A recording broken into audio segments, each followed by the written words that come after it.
हे friends, what's up. Once again Chronic Media की team आप लोगों के लिए एक बहुत ही बेहतरीन इसेकाई एनिमे लेके आ चुकी है। और अगर आप सभी को भी हमारा जो वीडियो था मिस्टेकनली रीइंकार्नेटेड वाला सीरीज वो पसंद आया था, तो आपको ये वाला एनिमे भी बहुत ही पसंद आने वाला है, क्योंकि इसमें भी जो हमारा मेन कैरेक्टर है वो गलती से एक दूसरे दुनिया में रीइंकार्नेट हो जाता है और उसके बाद वो अनलॉक करता है बेइंतहा बहुत ही खतरनाक शक्तियाँ।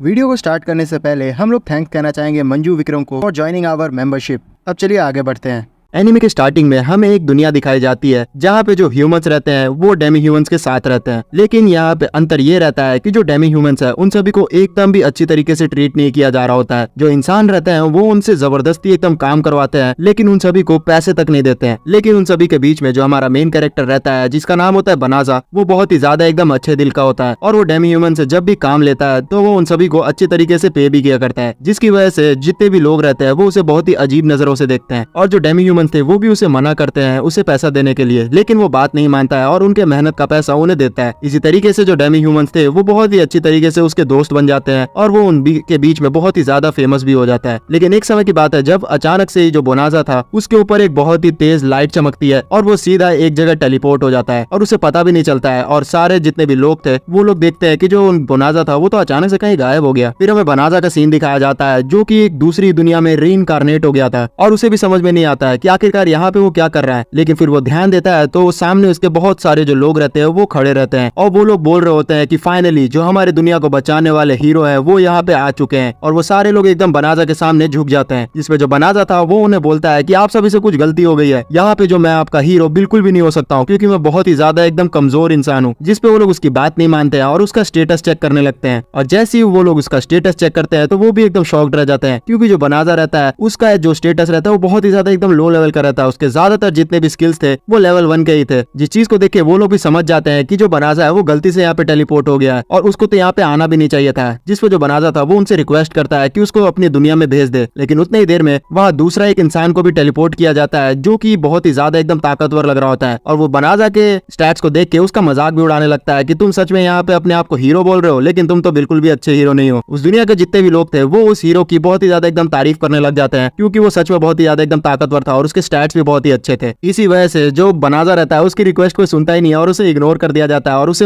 अपनी दुनिया में टेलीपोर्ट भी नहीं किया जाता है। इसी वजह से जो बनाजा रहता है वो बहुत ही ज्यादा एकदम उदास हो जाता है और वो बालकनी में आके सोचने लगता है कि आखिरकार वो उस दुनिया में आया ही क्यों है, यहाँ पे तो उसकी कोई भी अहमियत नहीं है। फिर हमें दिखाया जाता है कि जो इस दुनिया का राजा रहता है वो बोलता है बोनाजा को कि देखो हमने तुम्हें यहाँ पे गलती से टेलीपोर्ट तो कर लिया है, लेकिन मैं तुम्हें एक बात कहना चाहता हूँ कि अभी जिस जगह से हम तुम्हें यहाँ लेके आए हैं उसी जगह से हम लोग तुम्हें दोबारा वहाँ नहीं भेज सकते, इसलिए हम तुमसे रिक्वेस्ट कर रहे हैं कि तुम्हारे लिए बहुत ही बेइंतहा हम लोग अच्छा इंतजाम करके रखेंगे जंगल में, जहाँ पे तुम चले जाओ और वहाँ तुम्हें कोई भी चीज की दिक्कत नहीं होगी, क्योंकि हम लोग तुम्हें हमारे किंगडम में भी नहीं रख सकते। और ये चीज बोल के वो बनाजा को एक रथ में बैठा के कहीं भेज देते हैं। वहाँ पे जाते वक्त बनाजा देखता है कि उसे एक डेमी ह्यूमन ड्राइव कर रहा है, तो वो क्यूरियस हो जाता है, क्योंकि वो पिछले भी जिंदगी में डेमी ह्यूमन से बहुत ही अच्छे तरीके से ट्रीट किया करता था। लेकिन इस बार जो इस दुनिया की खास बात ये थी कि इस दुनिया में जो डेमी ह्यूमंस है उन्हें बहुत ही बुरी तरीके से ट्रीट नहीं किया जाता। उस डेमी ह्यूमन को बोल दिया गया था कि जो बनाजा है उसको ज्यादातर किसी भी सवाल के जवाब नहीं देने हैं, इसलिए वो किसी भी सवाल का जवाब जल्दी नहीं देता है और थोड़े बहुत ही चीजें बताता है इस दुनिया के बारे में। तो जो बनाजा था वो समझ जाता है कि ये जो डेमी ह्यूमन है वो उसे कुछ ज्यादा नहीं बताने वाला। फिर उसके बाद ये लोग अपने जगह पे पहुंच जाते हैं, जहां पहुंचने के बाद वो जो डेमी ह्यूमन था एक पॉकेट देता है बनाजा को और बोलता है कि किंग ने मुझे ये तुम्हें देने के लिए कहा था, इसमें तुम्हारे के लिए जितनी भी जरूरी चीजें है वो यहीं पे है। और फिर उसके बाद वो थोड़ा बनाजा को वार्न करता है कि तुम थोड़ा संभल के रहना इस जगह पे, और ये चीज बोल के वो यहाँ से चला जाता है। फिर जो बनाजा रहता है वो अपना उस पोटली को चेक करने लगता है और उस पोटली में से उसे एक तलवार भी मिलती है, जिसे वो देख के बहुत ही खुश हो जाता है। उतनी देर में उसे स्लाइम्स बगल में दिखाई देते हैं, तो वो समझता है कि पिछले जिंदगी में जैसे उसके जो स्लाइम्स थे वो बिल्कुल भी हमला नहीं किया करते थे, इस दुनिया में भी वो हमला नहीं करेंगे। लेकिन इस दुनिया की बात अलग थी, इस दुनिया के जो स्लाइम्स थे वो बहुत ही ज्यादा एकदम एग्रेसिव थे, तो वो तुरंत ही हमला कर देते हैं बनाजा के ऊपर। जिसके बीच बचाव में जो बनाजा रहता है वो अपना तलवार तेजी से उनके ऊपर चला देता है, जिसकी वजह से जो स्लाइम्स थे वो बीच में से ही कट जाते हैं। इस स्ट्राइक के बाद जो वो तलवार थी जो कि बहुत ही ज्यादा एकदम अच्छी लग रही थी वो बहुत ही ज्यादा बुरी तरीके से एकदम डैमेज होकर टूट जाती है और बनाजा बहुत ही ज्यादा एकदम निराश हो जाता है कि उसके पास एक ही तलवार था उसके बीच बचाव के लिए और वो भी टूट गया। उस स्लाइम के मारने के बाद बनाजा के सामने एक एक स्टेटस विंडो अपीयर होता है जिसमें लिखता है वो कि कांग्रेचुलेशंस, आप अब लेवल 2 में पहुंच चुके हैं। और पता नहीं किस वजह से जो बनाजा के जितने भी ज्यादा एकदम एट्रीब्यूट्स थे वो एकदम मैक्सिमम हो गए थे। बनाजा को फिर भी समझ में नहीं आ रहा होता है कि अचानक से जो स्टेटस विंडो है वो कैसे सामने आ गया। तो वो फिर उस स्टेटस विंडो का वॉइस मोड एक्टिवेट कर देता है,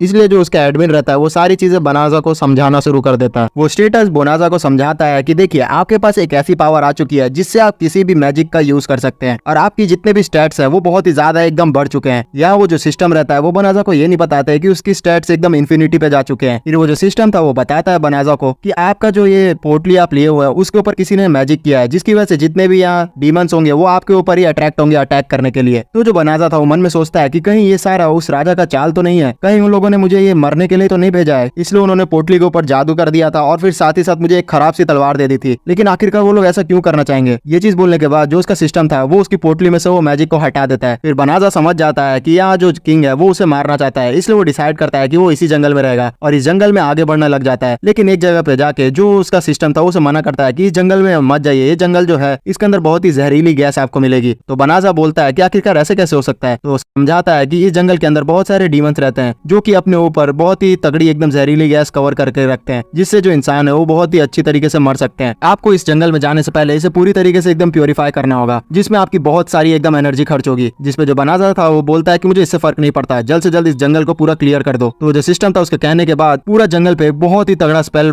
कास्ट करता है और पूरा का पूरा जो जंगल था वो एक ही स्पेल में प्योरीफाई कर देता है, जिससे जो बनाजा का थोड़ा सा भी एकदम एनर्जी खत्म नहीं होता है, क्योंकि उसके सारे जितने भी स्टैट्स थे वो एकदम मैक्सिमम पे थे। दूसरी तरफ किंगडम में जो राजा रहता है उसकी जो बेटी थी वो उसे डांट लगा रही होती है, क्योंकि वो बिल्कुल भी एकदम अच्छा नहीं लग रहा होता उसे कि जो राजा है उसने बनाजा को इस तरीके से धोखा दे के जंगल में मरने के लिए भेज दिया। वैसे भी ये उनकी गलती थी क्योंकि वो यहाँ पे गलती से आ गया था। जिसपे जो राजा था वो बोलता है कि अब क्या हो गया, वैसे भी वो अब तक मर गया होगा। उतनी देर में जो राजा का सलाहकार था वो वहाँ पे आके उसे बताता है कि अचानक से बहुत ही एकदम तगड़ा हमें स्पेल का एहसास हुआ है कि कहीं कास्ट हुआ है। तो जो राजा था वो बोलता है कि अरे वो तो हीरो ने किया होगा। जिसपे जो वो बोलता है कि नहीं, वो हीरो ने नहीं किया क्योंकि वो जंगल की तरफ से आया है। तो राजा भी ये चीज समझ नहीं पाता है। फिर हमें बनाजा का सीन दिखाया जाता है जिसमें हम लोग देखते हैं कि उसका जो सिस्टम था वो बहुत ही ज्यादा एकदम लगातार अपग्रेड होना शुरू हो गया होता है। लगातार अपग्रेड होते होते वो एकदम 379 लेवल तक पहुंच चुका होता है और बनाजा बहुत ही ज्यादा एकदम ताकतवर हो गया था। वो ये तो समझ जाता है कि इस दुनिया में वो एक एक जितना भी मैजिक है उन सभी को यूज कर सकता है, जो कि एकदम गॉड लेवल पावर है। बनाजा इस चीज को जानने के बाद डिसाइड करता है कि वो इतना ताकतवर अगर बन ही चुका है तो मैं इस जंगल में क्यों रहूं। और फिर उसके बाद वो टेलीपोर्टेशन मैजिक का यूज करते हुए सीधा कैपिटल में चला जाता है, जहाँ पे पहुंच के वो सोचता है कि इतना ज्यादा ताकतवर अगर सिस्टम है तो क्या मैं इसे ही बोलूं अपने दुनिया में पहुंचाने के लिए। तो वो अपने सिस्टम को ऑर्डर देता है उसे दुनिया में पहुंचाने के लिए, लेकिन जो सिस्टम था वो कुछ रिप्लाई नहीं करता है। तो जो बनाजा था वो समझ जाता है कि ये जो सिस्टम है वो इसी दुनिया में काम करेगा। और फिर उसके बाद वो कैपिटल में बढ़ना शुरू करता है, जहाँ पे वो डिसाइड करता है कि अब वो एडवेंचर करेगा। इसलिए वो एडवेंचर गिल्ड में जाता है रजिस्ट्रेशन करने के लिए, जहाँ पे जैसे ही वो पहुंचता है तो वो देखता है कि जो एक बच्ची रहती है वो सारे एडवेंचरर से रिक्वेस्ट कर रही होती है कि उसको एकदम जंगल में लेके चले जाए, लेकिन वहाँ पे कोई भी जाने के लिए तैयार नहीं था, क्योंकि वहाँ बहुत सारे जो डार्क डीमंस होते हैं उन सभी ने कब्जा किया हुआ है और वो लोग अपने जान की बाजी बिल्कुल भी नहीं लगाएंगे। तो जो बनाजा था वो तुरंत ही उस लड़की के पास चला जाता है और फिर उसके बाद उसे बोलता है कि आप बिल्कुल भी चिंता न करें, मैं अपने टेलीपोर्टेशन मैजिक का यूज करते हुए आपको तुरंत ही वहाँ लेके चला जाऊंगा। जैसे ही अगल बगल के जितने भी एडवेंचरर्स थे वो सुनते हैं कि जो बनाजा है उसके पास टेलीपोर्टेशन मैजिक भी है, तो वो भी एकदम शॉक्ड हो जाते हैं, क्योंकि ये जो टेलीपोर्टेशन मैजिक था वो बहुत ही ज्यादा एकदम ताकतवर मैजिक में से एक था। बनाजा के इस तरीके से अनाउंस करने के बाद वहाँ कुछ लड़कियां आ जाती है जो कि असल में एक बहुत ही तगड़ी नाइट्स होती हैं, और वो बनाजा के ऊपर तलवार रख देती है और वो बोलती है कि तुम इतने ज्यादा एकदम खतरनाक जो मैजिक है उसको कैसे यूज कर सकते हो। अगर तुम इतने ताकतवर मेज ही होते तो तुम यहाँ नॉर्मल से क्वेस्ट नहीं कर रहे होते, तुम दरअसल यहाँ इस बच्ची को अगवा करना चाहते हो, है ना। तो जो बनाजा था वो बोलता है कि अरे आप गलत समझ रहे हैं, और वो उन सभी को मनाने के लिए एक अलग सी जगह में लेके चले जाता है और उन्हें अपना मैजिक शो करवाने की कोशिश करता है। उस जगह पे पहुंच के वो जो लड़कियां थी वो बोलती है कि अगर तुमने थोड़ा सा भी चालाकी करने की कोशिश की तो हम लोग तुम्हें वहीं पे मार देंगे। फिर जो बनाजा था वो उन सभी को टेलीपोर्टेशन मैजिक करते हुए उसी जंगल में लेके आ जाता है जहाँ से वो आया था। तो वो लोग भी समझ नहीं पाते हैं कि आखिरकार यहाँ जो बनाजा है वो इतना ज्यादा खतरनाक मैजिक को यूज कर सकता है, तो वो नॉर्मल सा रूकी क्यों है। तो जो बनाजा था वो बोलता है कि अरे नहीं, मैं तो बस ऐसे अभी जस्ट स्टार्ट ही किया हूँ, इसलिए मैं यहाँ पे ज्यादा खतरनाक अभी बन नहीं पाया हूँ। उतनी देर में जो नाइट रहती है उसे एहसास होता है कि ये जो जंगल था इसमें तो बहुत ही सारा एकदम खतरनाक गैस भरा हुआ था, तो ये आखिरकार कहाँ चला गया। तो जो बनाजा था वो बताना चाह रहा होता है कि उसने ही उस गैस को खत्म किया है। उतनी देर में जो उसका सिस्टम था वो उसे रोक लेता है और बोलता है कि यहाँ पे कहीं ना कहीं एक डीमन है, तो आप शांत रहें। तो जो नाइट्स रहती है उन्हें भी पता चल जाता है कि आसपास एक डीमन है और वो उस बच्ची पे ही तलवार तान देती है और वो बोलती है कि हमें पता चला था कि कोई ना कोई एक डीमन का जासूस यहाँ आया हुआ है और मुझे यकीन है कि वो तुम ही हो, क्योंकि तुम ही मुझे बहुत ही ज्यादा एकदम अनयूजुअल लग रही हो यहाँ। तो जो बच्ची रहती है वो इस तरीके से फंसते हुए देखती है अपने आप को, तो एकदम रोने जैसा मुंह बना लेती है, लेकिन एट लास्ट वो समझ जाती है कि वो अब कुछ भी नहीं कर सकती, इसलिए वो डेविल की तरह स्माइल करती है और बोलती है इन सभी को कि तुम लोग तो सच में बहुत ही ज्यादा एकदम स्मार्ट निकले। और उसके बाद वो जो लड़की थी पूरी तरीके से एकदम ट्रांसफॉर्म हो जाती है एक बड़े से बीस्ट में। उसके पूरे शरीर में से वही जहरीली गैस निकल रही थी जिसे बनाजा ने अपने जादू से गायब किया था। उस मैजिकल गैस की वजह से जितने भी जो एडवेंचरर रहती है वो बहुत ही ज्यादा एकदम सप्रेस होना शुरू हो जाती है और उन नाइट्स को भी एकदम कंट्रोल नहीं हो रहा होता है और वो एकदम हार मानने की कगार पे आ चुकी होती है। फिर ये जो बीस्ट थी वो बताती है कि मैं तो यहाँ पे बस इसलिए आई थी क्योंकि मेरे भाई ने कहा था कि कुछ एडवेंचरर्स को पकड़ के लाना है और लगता है कि अब तुम मेरे हत्थे चढ़ने वाली हो। और वो सीधा अटैक करने के लिए बढ़ जाती है इन सारे नाइट्स के ऊपर, लेकिन पलक झपकते ही जो बनाजा था वो इन सारे नाइट्स को उसके चंगुल से बचा लेता है क्योंकि उसके ऊपर उस गैस का असर ही नहीं हो रहा था। तो ये जो बीस्ट थी उसे भी समझ नहीं आता है कि आखिरकार यहाँ बनाजा उसके गैस से बच कैसे पा रहा है। और जो बनाजा था उन सारी लड़कियों को बचाने के लिए अपने टेलीपोर्टेशन मैजिक का यूज करते हुए उन सभी को टेलीपोर्ट कर देता है उस सिटी में और अपने आप को यहीं पे छोड़ देता है। तो ये जो बीस्ट थी वो बोलती है कि अच्छा तो तुम यहाँ चाहते हो कि तुम अकेले मेरे हाथों मरो, तो चलो ठीक है, आप तुम यही चाहते हो तो यही करूंगी मैं। लेकिन जो बनाजा था उसके तो हालत एकदम खराब थी क्योंकि वो उसने आज तक किसी भी आदमी को नहीं मारा है, तो यहाँ पे अभी एक बड़े से बीस्ट को कैसे मार सकता है। लेकिन फिर उसके बाद वो अपने सिस्टम को बोलता है कि मेरे पास जितने भी मैजिक्स हैं उन सभी को इसके ऊपर इस्तेमाल कर दो। उन सारे तरह तरह के मैजिक को यूज करते हुए जो बनाजा रहता है वो बहुत ही ज्यादा उस वुल्फ के ऊपर ओवर पावर करना शुरू कर देता है, जिसपे जो वो वुल्फ थी समझ नहीं पा रही होती है कि आखिरकार एक नॉर्मल से इंसान के पास इतनी सारी ताकत कैसे आ चुकी है। लास्ट में जो बनाजा था अपने ग्रेविटेशनल मैजिक का यूज करते हुए उस वुल्फ को बहुत ही ज्यादा एकदम दबा देता है जमीन में, जिसकी वजह से वो जो वुल्फ थी वो उठ ही नहीं पा रही होती है। तो वो समझ जाती है कि अब उसे हार मानना पड़ेगा क्योंकि इस आदमी के सामने वो बिल्कुल भी टिक नहीं सकती है। इसीलिए लास्ट में वो अपने आप को एकदम हारा हुआ महसूस करते हुए बनाजा से बोलती है कि ठीक है, मैं यहाँ हार मानती हूँ, अब तुम मुझे खत्म कर सकते हो। तो जो बनाजा था वो बोलता है कि अरे नहीं, मुझे यहाँ पे तुम्हें खत्म नहीं करना है। जो बनाजा का सिस्टम था वो बोल रहा होता है उसको कि तुम चाहो तो यहाँ पे इसको अपना स्लेव भी बना सकते हो, जिसपे जो बनाजा था वो मना करता है क्योंकि उसे स्लेव्स वगैरह बिल्कुल भी पसंद नहीं थे। वो इंसानों से लेकर किसी भी बीस्ट का जो आजादी था उसके लिए ही एकदम विचार किया करता था, वो किसी को भी स्लेव नहीं बनाना चाहता था, इसलिए वो इस चीज के लिए भी मना कर देता है। जो वो बीस्ट रहती है जिसका नाम फेनरिस रहता है वो बोल रही होती है कि आप मुझे मारना भी नहीं चाहते, आखिरकार आप है कौन। इसके बाद वो बहुत ही ज्यादा थक चुकी होती है, इसलिए वो बेहोश हो जाती है और उसका जो पूरा का पूरा सीन था वो एकदम चेंज हो जाता है और वो एक इंसान में बदल जाती है जिसने कपड़े भी नहीं पहने थे। तो बनाजा उसे अपना कपड़ा पहनाता है। फिर रात हो जाती है और हम लोग देखते हैं कि वो जो फेनरिस रहती है वो अपने नींद से उठती है, तो उसे ऐसा महसूस होता है कि उसकी सारी जो एनर्जी है वो वापस आ चुकी है और उसे पता चल जाता है कि जो बनाजा है उसने उसके ऊपर हीलिंग मैजिक किया है। वो बाहर आके बनाजा से इसके बारे में पूछती है तो बनाजा बोलता है कि हाँ, मैंने तुम्हारे पर हीलिंग मैजिक किया है, जिसपे वो बोलती है कि आप इतने ज्यादा एकदम अच्छे इंसान कैसे हैं, क्योंकि मैंने आज तक कभी भी इतने ज्यादा खतरनाक इंसान को इतना अच्छा नहीं देखा है। और फिर उसके बाद वो अपना इच्छा जाहिर करती है बनाजा से कि वो जिंदगी भर उसकी गुलाम बन के रहना चाहती है क्योंकि वो बहुत ही ज्यादा एकदम ताकतवर है, जिसपे जो बनाजा था तैयार नहीं होता है और बोलता है कि नहीं नहीं, मुझे गुलाम बिल्कुल भी नहीं चाहिए। तो जो फेनरिस थी वो बोलती है कि अगर आप मुझे गुलाम नहीं बनाइएगा तो फिर मैं अपने आप को मार लूंगी। तो जो बनाजा था वो फंस चुका होता है और उसे समझ नहीं आता कि अब वो क्या करे, इसलिए वो बोलता है कि देखो, तुम मेरी गुलाम नहीं बनो, लेकिन मैं तुम्हें अपना दोस्त बना के रखूंगा, इसलिए तुम मेरे साथ चल सकती हो। लेकिन मैं तुम्हें बता दूं कि अगर तुम मेरे साथ चलोगी तो बहुत सारी मुसीबतों का सामना तुम्हें करना पड़ेगा, जिस चीज के लिए जो फेनरिस थी वो तैयार हो जाती है। फिर एक एक करके जो बनाजा था वो सारी स्टोरी समझा देता है फेनरिस को कि किस तरीके से वो दूसरी दुनिया में इस दुनिया में आया है। और फिर उसके बाद वो एक हीरो कंटेंडर था, लेकिन वो गलती से इस दुनिया में आ गया था, इसलिए उसे अबेंडन कर दिया गया और उसे मारने की भी कोशिश की गई। इन सारी चीजों को बताने के बाद जो बनाजा रहता है वो बोलता है कि देखो, मैं तुम्हें अपना रूप चेंज करके दिखाता हूँ जो कि मेरा ओरिजिनल फॉर्म है। और फिर उसके बाद वो अपना ओरिजिनल फॉर्म में आ जाता है और फेनरिस इस चीज को देख के बोलती है कि मुझे बिल्कुल भी फर्क नहीं पड़ता है कि आप कौन से ओरिजिनल फॉर्म में रहते हो, मैं आपको अपना मास्टर मान चुकी हूँ और मैं हमेशा आपके साथ रहना चाहती हूँ। और ये चीज बोलने के बाद वो बनाजा को हक कर लेती है। फिर सीन शिफ्ट हो जाता है और हम लोग देखते हैं उसी किंग का सीन, जहाँ पे वो जो किंग रहता है वो हीरो को बोल रहा होता है कि आखिरकार क्या हुआ था जंग में, तुम मुझे बताओ पूरा ब्यौरा। तो जो हीरो रहता है वो बताता है किंग को कि आपके जितने भी सेना थे वो बहुत ही ज्यादा एकदम कमजोर थे, जैसे ही यहाँ हमारे सामने वो डीमंस आए तो वो लोग डर के एकदम भाग गए, इसलिए मैं किसी तरीके से उन सभी को बचा के यहाँ पे लेके आया हूँ। और ये चीज बोल के वो चला जाता है। फिर जो किंग रहता है वो अपने सेनापति से पूरा का पूरा ब्यौरा लेता है, तो सेनापति बताता है कि ये जो हीरो है वो सच में बहुत ही ज्यादा एकदम डरपोक है। बात दरअसल यहाँ पे ये थी कि जो हमारे सोल्जर्स थे वो एकदम आगे खड़े थे, लेकिन जैसे ही जो डीमंस थे वो हम पे हावी पड़ना शुरू हुए तो ये जो हीरो था वो पीछे से ही एकदम भाग गया और उनका सपोर्ट भी नहीं किया। तो जो किंग था वो बोलते हैं कि आखिरकार ये किस तरीके का हीरो है जो इतना ज्यादा एकदम कावर्ड है। फिर हम लोग हीरो को देखते हैं जो कि अपना इसी तरीके से चले जा रहा होता है और अपने कमरे की तरफ बढ़ते हुए मन में सोच रहा होता है कि अरे यार यहाँ पे मैं कितना भी ज्यादा एकदम ट्रेनिंग कर लूं, जो मेरा स्टैट्स है वो ऊपर जा ही नहीं रहा है। इस स्टैट्स के लिए वजह से मैं छोटे मोटे चीजों को तो मार सकता हूँ, लेकिन बड़े बड़े अगर मॉन्स्टर्स आ गए मेरे सामने तो मैं उन्हें मार ही नहीं पाऊंगा। और फिर उसके बाद वो अपनी मेड को बुलाता है और बोलता है कि चलो अब लोग देखते हैं कि यहाँ आखिरकार कौन से खजाने भरे हुए हैं, जिससे हमें पता चलता है कि ये तो इस दुनिया में बस मजे करने के लिए आया है और इसका कोई भी यहाँ इन लोग को बचाने का नीति नहीं है। फिर सीन हमें बनाजा का दिखाया जाता है जो कि फेनरिस के साथ अब आ चुका है एडवेंचर गिल्ड में, जहाँ ये लोग डिसाइड करते हैं कि वो लोग साथ में मिलकर एडवेंचरस करेंगे। बीच रास्ते में जो एक फल बेचने वाला आदमी रहता है वो फेनरिस को बोलता है कि आप क्या यहाँ पे कुछ खाना चाहेंगी मैडम, जिससे जो फेनरिस थी वो समझ नहीं पाती है कि आखिरकार वो उसे मैडम क्यों कह रहा है। तो जो बनाजा था वो समझाता है इसे कि दरअसल यहाँ पे ये समझ रहा है कि हम दोनों कपल है, इसलिए ये तुम्हें मैडम कह रहा है। तो जो फेनरिस थी वो जैसे ही सुनती है कि यहाँ पे जो बनाजा की वो वाइफ लग रही है तो वो बहुत ही ज्यादा एकदम खुश हो जाती है और वो बोलती है कि एक लड़की को क्या चाहिए, यहाँ पे बहुत ही ज्यादा एकदम मजबूत उसका हस्बैंड रहे तो और क्या बात होगी। और ये चीज बोलते हुए वो खुशी खुशी एकदम एडवेंचर गिल्ड में पहुंच जाती है। जहाँ पहुंचने के बाद इन सभी का रजिस्ट्रेशन शुरू होता है, जहाँ जो बनाजा था वो बोलता है कि हमारा जो लॉकेट है वो एकदम सेम है। तो फेनरिस बहुत ही ज्यादा एकदम शर्मा रही होती है। तो बनाजा पूछता है कि आखिरकार इसका वजह क्या है। तो जो फेनरिस थी वो बोलती है कि हमारे बिरादरी में अगर कोई दो लोग साथ में मिलकर खाते हैं तो समझा जाता है कि वो दोनों एक मिल चुके हैं। तो जो बनाजा था उसको बिल्कुल भी समझ नहीं आता है इसके बारे में, जैसे कि हम लोग को भी समझ में नहीं आया है। और फिर उसके बाद जो एडवेंचर गिल्ड की रिसेप्शनिस्ट थी वो इन सबसे नाम पूछती है। तो बनाजा तो अपना नाम बता देता है और जो फेनरिस थी वो अपना नाम बताने वाली होती है। तो जो बनाजा था वो बोलता है कि नहीं, इसका नाम रिज होगा।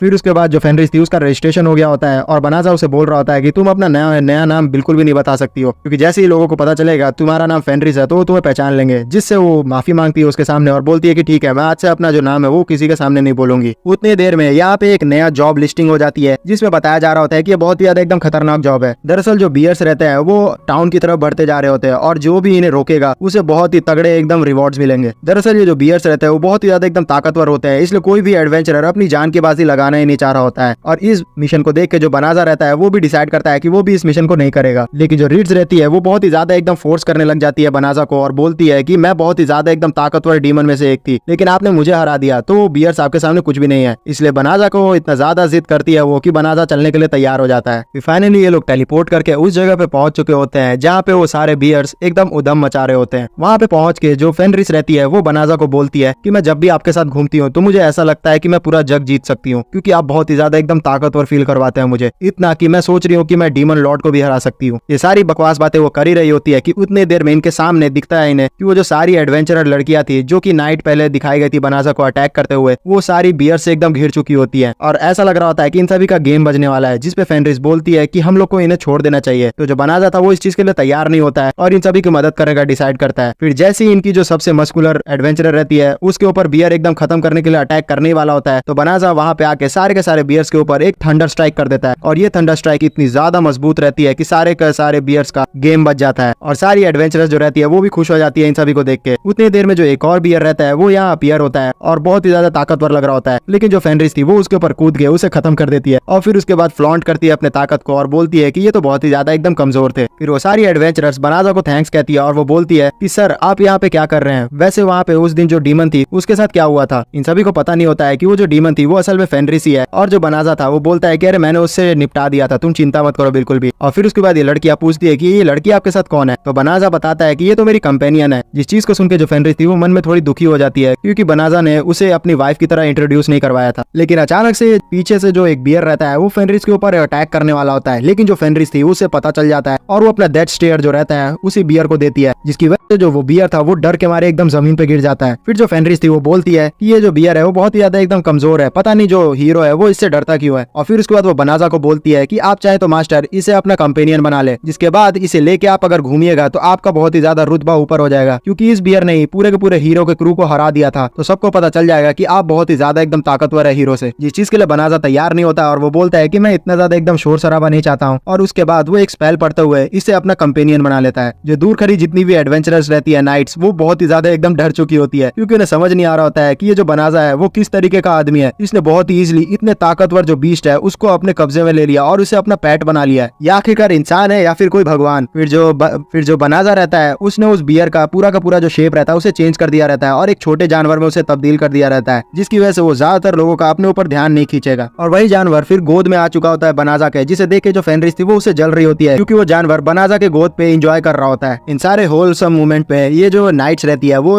बनाजा को डिस्टर्ब कर देती है और बोलती है कि मैं आपसे कुछ माफी मांगना चाहती हूँ और आपसे एक रिक्वेस्ट करना चाहती हूँ, जिसपे जो बनाजा था वो समझ नहीं पाता है। और फिर उसके बाद हमें दिखाया जाता है कि जो बनाजा और फेनरिस का घर रहता है उसमें सारी लड़कियां आ चुकी होती है। वहाँ पे पहुंच के वो बनाजा को बोलती है कि मैं जानती हूँ कि मैं कुछ ज्यादा ही आपसे मांग रही हूँ, लेकिन मैं रिक्वेस्ट कर रही हूँ कि हम सभी को आप अपना सबॉर्डिनेट बना ले और हम लोग आपसे बहुत ही सारी चीजें एकदम सीखना चाहते हैं, क्योंकि हाल ही में जो हीरो है उसने डिक्लेयर किया है कि वो डीमन लॉर्ड से बिल्कुल भी नहीं लड़ेगा, जिसकी वजह से जो हमारा किंग था उसने ऐलान किया है कि सारे के सारे जितने भी नाइट्स हैं उन सभी को इतना ताकतवर ट्रेनिंग करवानी है कि वो लोग अकेले ही डीमन लॉर्ड से लड़ सके, जिसकी वजह से हम लोग बहुत ही ज्यादा एकदम पीछे छूट चुके हैं। और हमें पता है कि हम लोग बहुत ही ज्यादा कमजोर नाइट्स है, तो हम लोग भी अपने आप को ट्रेन करना चाहते हैं ताकि हम लोग उस नाइट से ताकतवर बन सके। इसलिए आप हमारी हेल्प करें ताकि हम लोग भी बहुत ही ज्यादा एकदम ताकतवर बन सके। जिसपे जो बनाजा था वो समझ जाता है कि वो यहाँ पे अब फंस चुका है, इसलिए वो उन सभी को बोलता है कि अरे नहीं, मैं यहाँ पे तुम लोग को सिखा नहीं सकता हूँ, क्योंकि दरअसल जो बनाजा रहता है उसे भी समझ में नहीं आता है कि वो मैजिक का कैसे यूज कर रहा होता है। और फिर बनाजा बताता है कि देखो यहाँ जो ये फेनरिस है वो मेरी वाइफ है और जिस जगह पे तुम लोग अभी खड़े हो वो मेरा घर है और मैं यहाँ पे बहुत ही ज्यादा एकदम आराम से रहता हूँ और मैं जानता नहीं हूँ कि मैं किस तरीके से तुम्हें ट्रेन करूँ। जिसपे जो चारों लड़कियां रहती है वो बोलती है कि अच्छा, मुझे तो पता ही नहीं था कि ये जो फेनरिस है वो आपकी वाइफ है, इसका मतलब हमने आपका जो प्राइवेट मोमेंट है वो डिस्टर्ब किया। और ये लोग बहुत ही ज्यादा एकदम माफी मांगने लग जाती है। लेकिन जो पहले फेनरिस रहती है जैसे ही वो इन लड़कियों से सुनती है कि वो सबॉर्डिनेट बनना चाहती है बनाजा की, तो वो बहुत ही ज्यादा एकदम चिढ़ रही होती है। लेकिन जैसे ही बनाजा उसको अपने वाइफ की तरह इंट्रोड्यूस करवाता है तो उसका एकदम रूप बदल जाता है और वो हंसते हुए बोलती है कि अरे क्यों नहीं हस्बैंड, हम लोग यहाँ पे इन्हें अपने साथ रख लेते हैं, वैसे ही हमारे पास काफी सारी जगह है और इन्हें हम लोग अच्छी सी ट्रेनिंग देंगे। तो जो बनाजा रहता है वो थोड़ा हिचक रहा होता है और बोल रहा होता है कि हमारे पास बिल्कुल भी जगह नहीं है, हम लोग इन्हें कहाँ रख लेंगे। तो चारों लड़कियां बोलती है कि आप चिंता ना करें, हम लोग तो यहाँ लिविंग रूम में भी सो जाएंगे। जिसपे जो फेनरिस थी वो भी तैयार हो जाती है और खुश होते हुए बोलती है कि हाँ क्यों नहीं, तुम लोग यहाँ आराम से सो जाओ, हम लोग तुम्हें अच्छी सी ट्रेनिंग देंगे। वो बहुत ही ज्यादा एकदम खुश रहती है बनाजा के वाइफ की तरह इंट्रोड्यूस होने के बाद, जिसकी वजह से जो बनाजा था वो तैयार हो जाता है और वो फेनरिस के आगे कुछ बोल ही नहीं पाता है। फिर सीन शिफ्ट हो जाता है, दूर जगह हमें डीमन लॉर्ड का एरिया दिखाया जाता है जहाँ पे जो उसकी सबॉर्डिनेट थी वो उसे बता रही होती है कि एक बुरी खबर आई है, जो बियर की सेना हमने भेजी थी इंसानों के ऊपर हमला करने के लिए उसे किसी इंसान ने हरा दिया है। तो जो डीमन लॉर्ड था वो बोलता है कि कहीं वो हीरो तो नहीं है, तो वो बोलती कि नहीं, हीरो की इतनी औकात नहीं कि वो उसे हरा पाए, यहाँ पे कोई एक आम आदमी है जिसने उसे हराया है। तो वो समझ नहीं पाता है और वो बोलता है कि पता नहीं आखिरकार आजकल क्या हो रहा है, जो फेनरिस थी जिसे हमने हराने के लिए भेजा था इंसानों को वो भी अचानक से गायब हो गई है और इस डीमन लॉर्ड को पता ही नहीं होता है कि जो फेनरिस है वो शामिल हो चुकी है बनाजा के साथ। देखने से जो डीमन लॉर्ड था वो बहुत ही ज्यादा एकदम ताकतवर लग रहा होता है। फिर हमें सीन दिखाया जाता है बनाजा के कॉटेज का, जहाँ पे जो फेनरिस रहती है वो बनाजा को सुबह नींद से उठा रही होती है हस्बैंड बोलते हुए, जिसकी वजह से जो बनाजा रहता है वो एकदम चौंकते हुए तेजी से उठ जाता है और उसे लग रहा होता है कि आखिरकार यहाँ पे उसे हस्बैंड किसने कहा। जिसपे जो फेनरिस थी वो बोलती है कि अरे आप भूल गए क्या, यहाँ पे हम लोग के बीच में डिसाइड हुआ था कि हम लोग एक्टिंग करेंगे हस्बैंड एंड वाइफ का, इसी वजह से हम लोग को साथ में भी सोना चाहिए। जिसपे जो बनाजा था वो एकदम तेजी से ही हड़बड़ाने लग जाता है और फिर उसके बाद मना करता है फेनरिस को ये सारी चीजों के लिए और बोलता है कि हम लोग इससे कुछ भी आगे नहीं बढ़ने वाले हैं। जिसपे जो फेनरिस थी वो बोलती है कि आप अगर ऐसा करेंगे तो यहाँ पे बाहर जितने भी नाइट्स है उन सभी को पता चल जाएगा कि हम लोग एक्टिंग कर रहे हैं, तो ये तो फिर गलत बात हो जाएगी ना। जिसपे जो बनाजा था वो एकदम फंस जाता है और वो समझ जाता है कि उसे यहाँ बात माननी पड़ेगी फेनरिस की, वरना वो बुरी तरीके से एकदम खत्म हो जाएगा। इसलिए वो इसी कमरे में रुकने का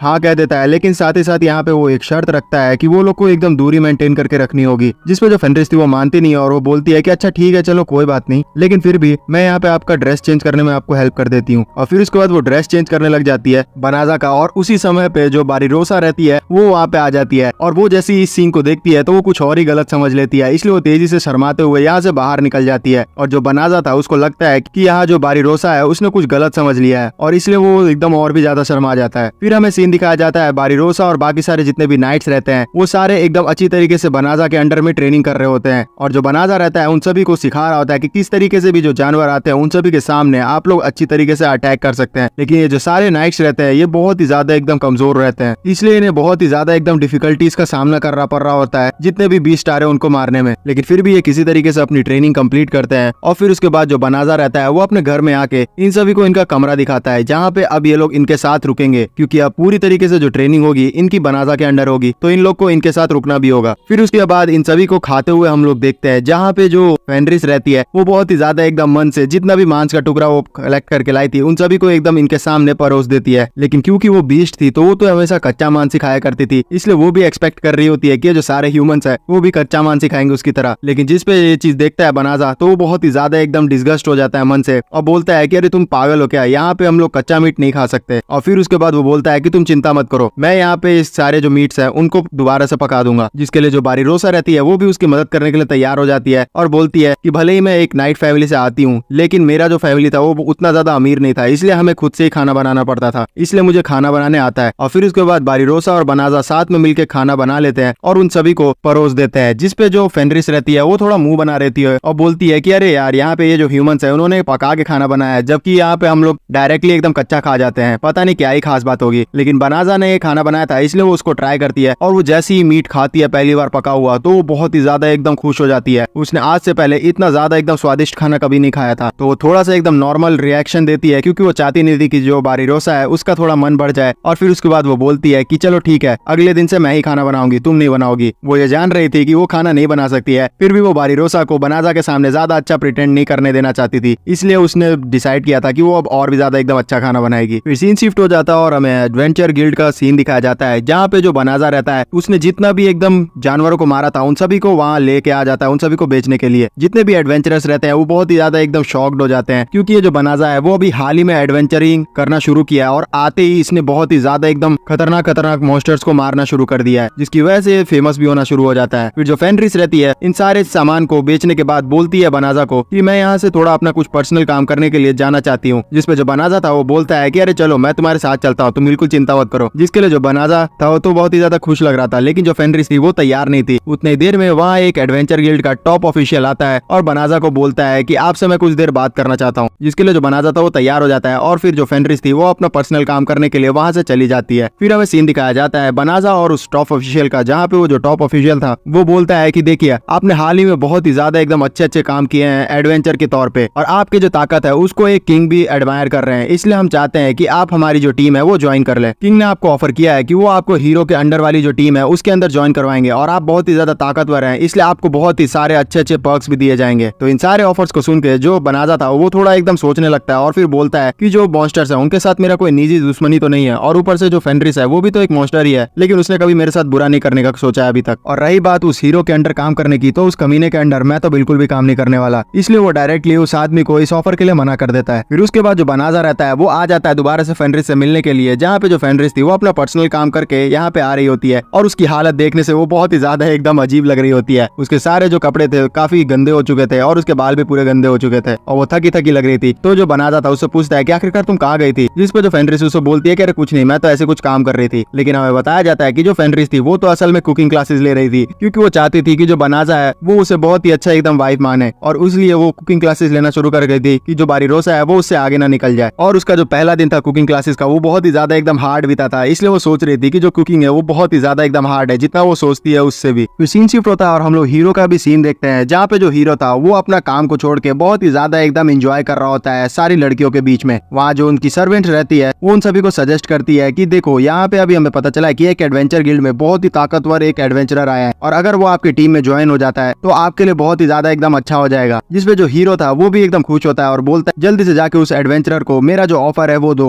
वो ज्वाइन कर लेगा, तभी उसके बाद हम लोग बहुत ही इजीली रह पाएंगे। इसके बाद उसके जो हीरो के भेजे हुए लोग थे वो डेली बनाजा के घर पे आके उसे परेशान करना शुरू कर देते हैं और उसे बार ऑफर दे रहे होते हैं, और बनाजा उसे बार रिजेक्ट कर रहा होता है, जिससे जो फेनरिस थी वो बहुत ही ज्यादा एकदम इरिटेट हो जाती है और वो बोलती है बनाजा से कि तुम कहो तो मैं इन लोग को ठिकाने लगा दूं, लेकिन बनाजा उसे रोक लेता है। दूसरी तरफ जो ब्लॉसम रहती है वो अपना लड़ाई का टेक्निक को सीखने के बजाय खेती बाड़ी में ध्यान देने लग जाती है और वो बहुत ही ज्यादा एकदम मन लगा रही होती है उस चीज में। फिर जो बिरेली रहती है वो अपना जो आर्चरी रहती है उसमें बहुत ही ज्यादा एकदम डर रही होती है, जिसपे जो फेनरिस थी उसे थोड़ा बहुत एकदम मोटिवेट करती है और बोलती है कि तुम चाहो तो अपने टेक्निक को थोड़ा और एकदम सुधार सकती हो और अपने डर को दूर भगाओ, तब जाके ही तुम आगे बढ़ पाओगी। फिर जो बेलानो रहती है वो अपने मैजिक को यूज ही नहीं कर पा रही थी, जिसकी वजह से जो बनाजा था वो उसे एक ऐसी रिंग देता है जिसको पहनने से वो बहुत ही ज्यादा एकदम मैजिक में ताकतवर हो जाएगी। लेकिन वो उस रिंग को चुपके से एकदम अपने रिंग फिंगर में पहनने वाली होती है, लेकिन जो फेनरिस थी वो तुरंत ही उसके पीछे आके उसे डराते हुए बोलती है कि ऐसा करने की हिम्मत भी मत करना, जिसकी वजह से जो बेलानो थी वो बहुत ही ज्यादा एकदम डर जाती है। फिर उसके बाद बारीरोसा का हमें सीन दिखाया जाता है, जहाँ पे जो बारीरोसा थी कैटरपिलर से लड़ते हुए बहुत ही ज्यादा एकदम थक चुकी होती है और वो बनाजा को बोल रही होती है कि सर प्लीज मेरी यहाँ पे हेल्प करिए, मैं यहाँ बहुत ही ज्यादा एकदम फंस चुकी हूँ। तो उतनी देर में वहाँ फेनरिस आ जाती है और तेजी से उस कैटरपिलर को एक ही झटके में हरा देती है और फिर बोलती है बारीरोसा से कि मैं जान रही हूँ यहाँ पे तुम बेचारी बनने का एक्टिंग कर रही हो, बिल्कुल भी यहाँ मेरे से एकदम बनाजा को चुराने की कोशिश भी मत करना, वरना मैं तुम्हारी तुम्हारी हालत एकदम पतली कर दूंगी। और फिर जो फेनरिस थी वो समझ चुकी थी कि यहाँ पे जितनी भी लड़कियां हैं वो बनाजा के ऊपर ट्राई कर रही है, इसलिए उससे सतर्क रहना होगा। इसलिए जो फेनरिस रहती है वो डिसाइड कर लेती है कि वो अब बहुत ही ज्यादा एकदम अपने ऊपर मेहनत करेगी। फिर हमें सीन दिखाया जाता है इन लोग के दोबारा से डिनर का, जहाँ पे जो खाना था इस बार फेनरिस ने तैयार किया होता है और वो देखने में बहुत ही ज्यादा एकदम अच्छा लग रहा होता है। जो सारी लड़कियां रहती है वो भी फेनरिस का तारीफ करती है। फिर जो फेनरिस रहती है वो इन सारे लोग को अपना जो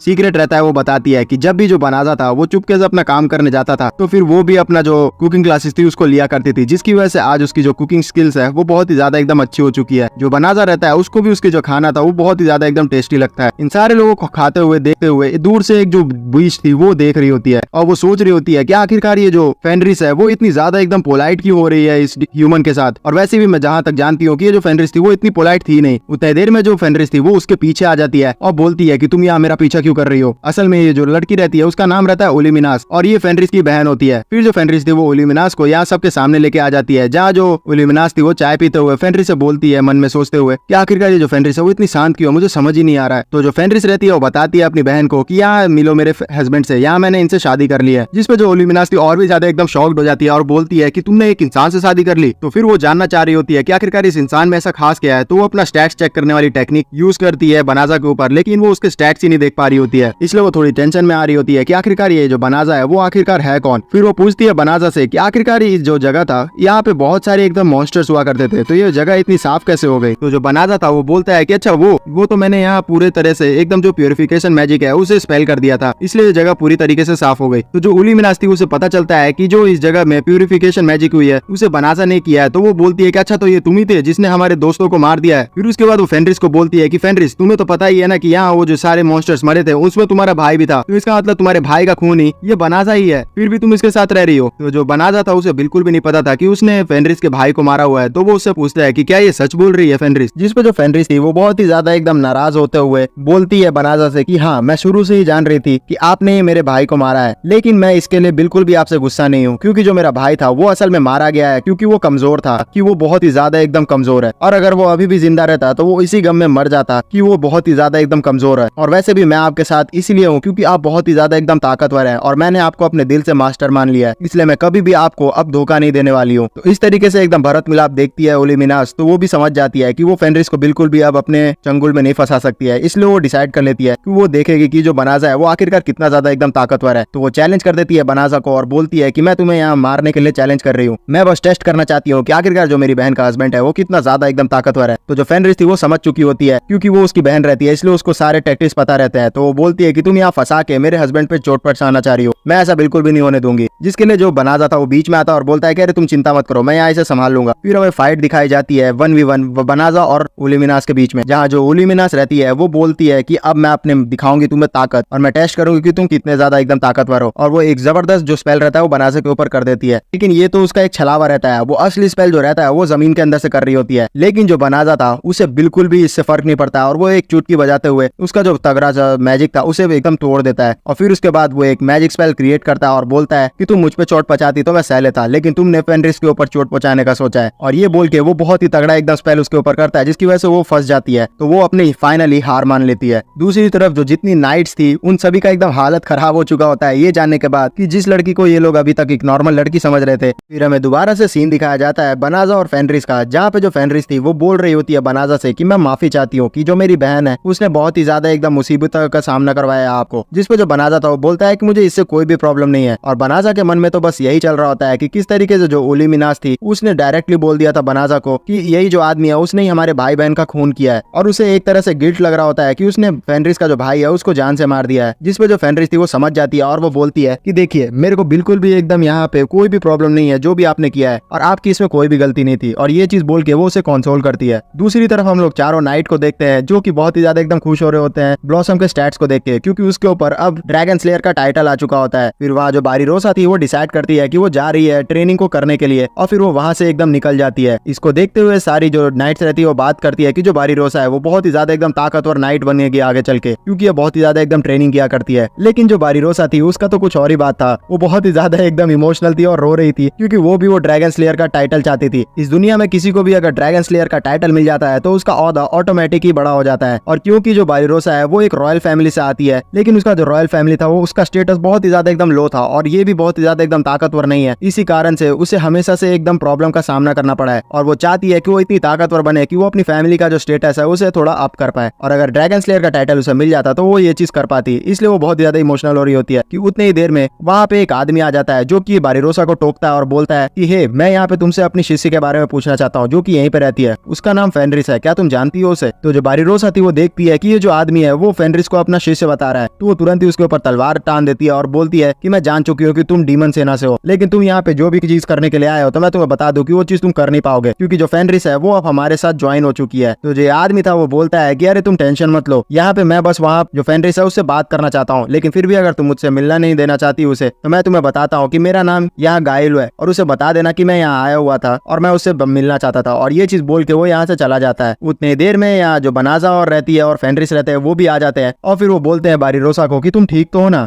जिसपे जो बारिरोसा थी वो बोलती है कि आखिरकार मुझे ही क्या होगा। तो ये दोनों बताते हैं कि जिस आदमी से तुम अभी बात कर रही थी वो कोई और नहीं डीमन लॉर्ड ही था। जैसी ही बारिरोसा सुनती है ये चीज कि वो आदमी जो था वो डीमन लॉर्ड था तो उसके एकदम हालत पस्त हो जाते हैं। हमें कुछ देर पहले का सीन दिखाया जाता है जहाँ जो बनाजा और फेनरिस थे उनको थोड़ा बहुत एकदम एहसास होता है कि कोई बहुत ही ज्यादा एकदम ताकतवर एंटिटी बारिरोसा के सामने आई हुई है, इसलिए वो समझ चुके होते हैं कि ये और कोई नहीं डीमन लॉर्ड ही है। लेकिन जो फेनरिस थी उसे तो कुछ और ही एकदम मन में सता रहा था कि आखिरकार ये जो डीमन लॉर्ड है वो इतना ज्यादा एकदम बकवास सा नाम क्यों यहाँ पे बताया कि गायलू है इसका नाम, जबकि वो कोई और भी कूल सा भी नाम बता सकता था। वैसे ही उसने अपना जो वेशभूषा है वो एकदम फेक रखा है और नाम भी फेक बताया। फिर हमें अगले दिन का सीन दिखाया जाता है जहाँ पे जो डीमन लॉर्ड रहता है वो दोबारा से आ चुका होता है फेनरिस और बनाजा से मिलने के लिए, जहाँ जो फेनरिस और बनाजा थे वो उसे वेलकम करते हैं अपने कमरे के अंदर। वहाँ जो बारिरोसा थी वो तो बहुत ही ज्यादा एकदम डर चुकी थी क्योंकि उससे पता चल चुका था कि कल जिस आदमी को उसने इतना ज्यादा रूडली भगाया था वो असल में एक डीमन लॉर्ड था। और सोने पे सुहागा ये बात होती है कि उसे उसके बगल में ही बैठा दिया गया होता है और उसकी हालत देखने वाली होती है। फिर फाइनली बनाजा और डीमन लॉर्ड के बीच में बात होनी शुरू होती है, जहाँ पे जो डीमन लॉर्ड था वो बोलता है बनाजा से कि मैं जानना चाहता हूँ कि आखिरकार तुम इतने ज्यादा एकदम ताकतवर हो तो तुमने इस जगह पे अपने जो किंग है उसका साथ क्यों नहीं दिया। तो जो बनाजा था वो बोलता है कि देखो मैं यहाँ पे इस दुनिया का हूँ भी नहीं और मैंने अभी तक डिसाइड भी नहीं किया है कि मैं किसकी साइड लूंगा, क्योंकि मैं जानता नहीं कि कौन सही है कौन गलत, इसलिए मैं इस पछड़े में पड़ना ही नहीं चाहता। तो ये चीज सुन के जो डीमन लॉर्ड था वो बोलता है फेनरिस को कि तुमने अभी तक इसे बताया नहीं है कि आखिरकार ह्यूमंस और डीमंस के बीच में इस दुनिया में क्यों लड़ाई हो रही है। तो जो फेनरिस थी वो बोलती है कि मैं अपने हस्बैंड को जो कि एकदम शांति प्रिय है बिल्कुल भी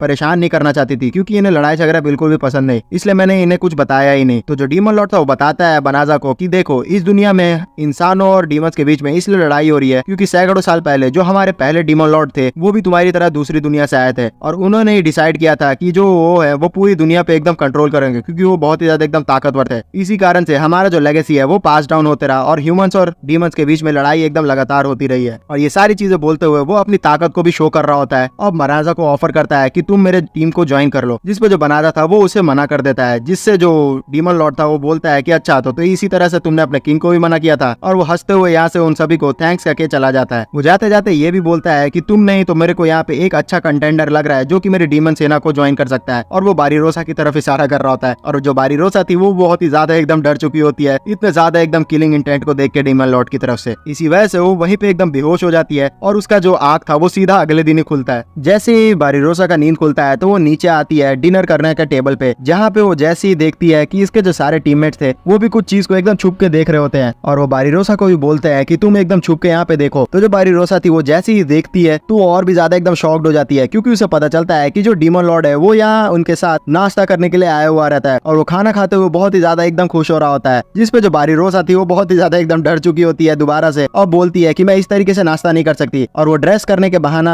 करते हुए यहाँ से भाग जाती है। इसके बाद डेली जो डीमन लॉर्ड रहता है वो बनाजा से मिलने के लिए आ चुका होता है किसी न किसी बहाना को करते हुए, और वो कुछ न कुछ करके जो बारिरोसा है उससे एकदम बात करना चाह रहा होता है, लेकिन बारिरोसा बार बार उसे कुछ न कुछ काम का बहाना देते हुए अवॉइड कर रही होती है, जिसकी वजह से जो डीमन लॉर्ड था वो ये समझता है कि जो बारिरोसा है वो बहुत ही ज्यादा एकदम मेहनती है और हर समय एकदम काम करते रहती है। फिर हमें कासल का सीन दिखाया जाता है जहाँ पे जो किंग रहता है उसका खबरी उसे बता रहा होता है कि हाल ही में जो बनाजा है उसके सामने हमें डीमन की सेना का एक सोल्जर की आओ जाओ बहुत ही ज्यादा एकदम देखने को मिली है, और हमें ऐसा लग रहा है कि वो कहीं ना कहीं डीमंस की सेना से नेगोशिएट कर रहा है, जिससे जो किंग था वो बहुत ही ज्यादा एकदम गुस्सा हो जाता है और बोलता है कि उसने हमारी टीम को ज्वाइन न करके बहुत ही बड़ी गलती की है और वो यहाँ पे अब डीमंस की सेना को ज्वाइन करना चाहता है। और वो बोल देता है डायरेक्टली कि हम लोग को उसे सबक सिखाना होगा, जिसपे जो उसकी बेटी थी वो उसे समझाने की कोशिश करती है कि डैड यहाँ हम लोग को एक बार बात करनी चाहिए उससे, हो सकता है कि उसने हमारी तरह उसको भी रिजेक्ट कर दिया हो। जिसके जो किंग था वो बोलता है कि तुम यहाँ बिल्कुल भी मुंह मत चलाओ, यहाँ मैं किंग हूँ तुम नहीं। उतने देर में वहाँ जो हीरो रहता है वो भी आ जाता है और अपना बड़ा बड़ा डींगे हाँकते हुए बोलता है कि आप अगर मुझे बहुत सारे सेना दे दें तो मैं यहाँ आराम से जाके उसे हरा दूंगा। फिर हमें सीन दिखाया जाता है डीमन कासल का, जहाँ पे जो डीमन लॉर्ड था वो आ चुका होता है और उसकी जो सबऑर्डिनेट थी वो उसे बोल रही होती है कि आप हाल ही में बहुत ज्यादा एकदम जा रहे हैं बनाजा से मिलने के लिए, वैसे आपका उसके पीछे ख्याल क्या है। तो जो डीमन लॉर्ड था वो उसे बोलता है कि जो बनाजा है वो बहुत ही ज्यादा एकदम इंटरेस्टिंग आदमी है, अभी हमें उस पे ऊपर हमला बिल्कुल भी नहीं करना चाहिए, मुझे नहीं लगता कि वो हमारे लिए एकदम हानिकारक है। फिर भी जो उसकी सबऑर्डिनेट थी वो बोल रही होती है कि हमारी जो सेना है वो लड़ाई करने के लिए एकदम इच्छुक है, हम चाहते हैं कि आप हमारा जो एक ऑर्डर है वो उसे पास करें,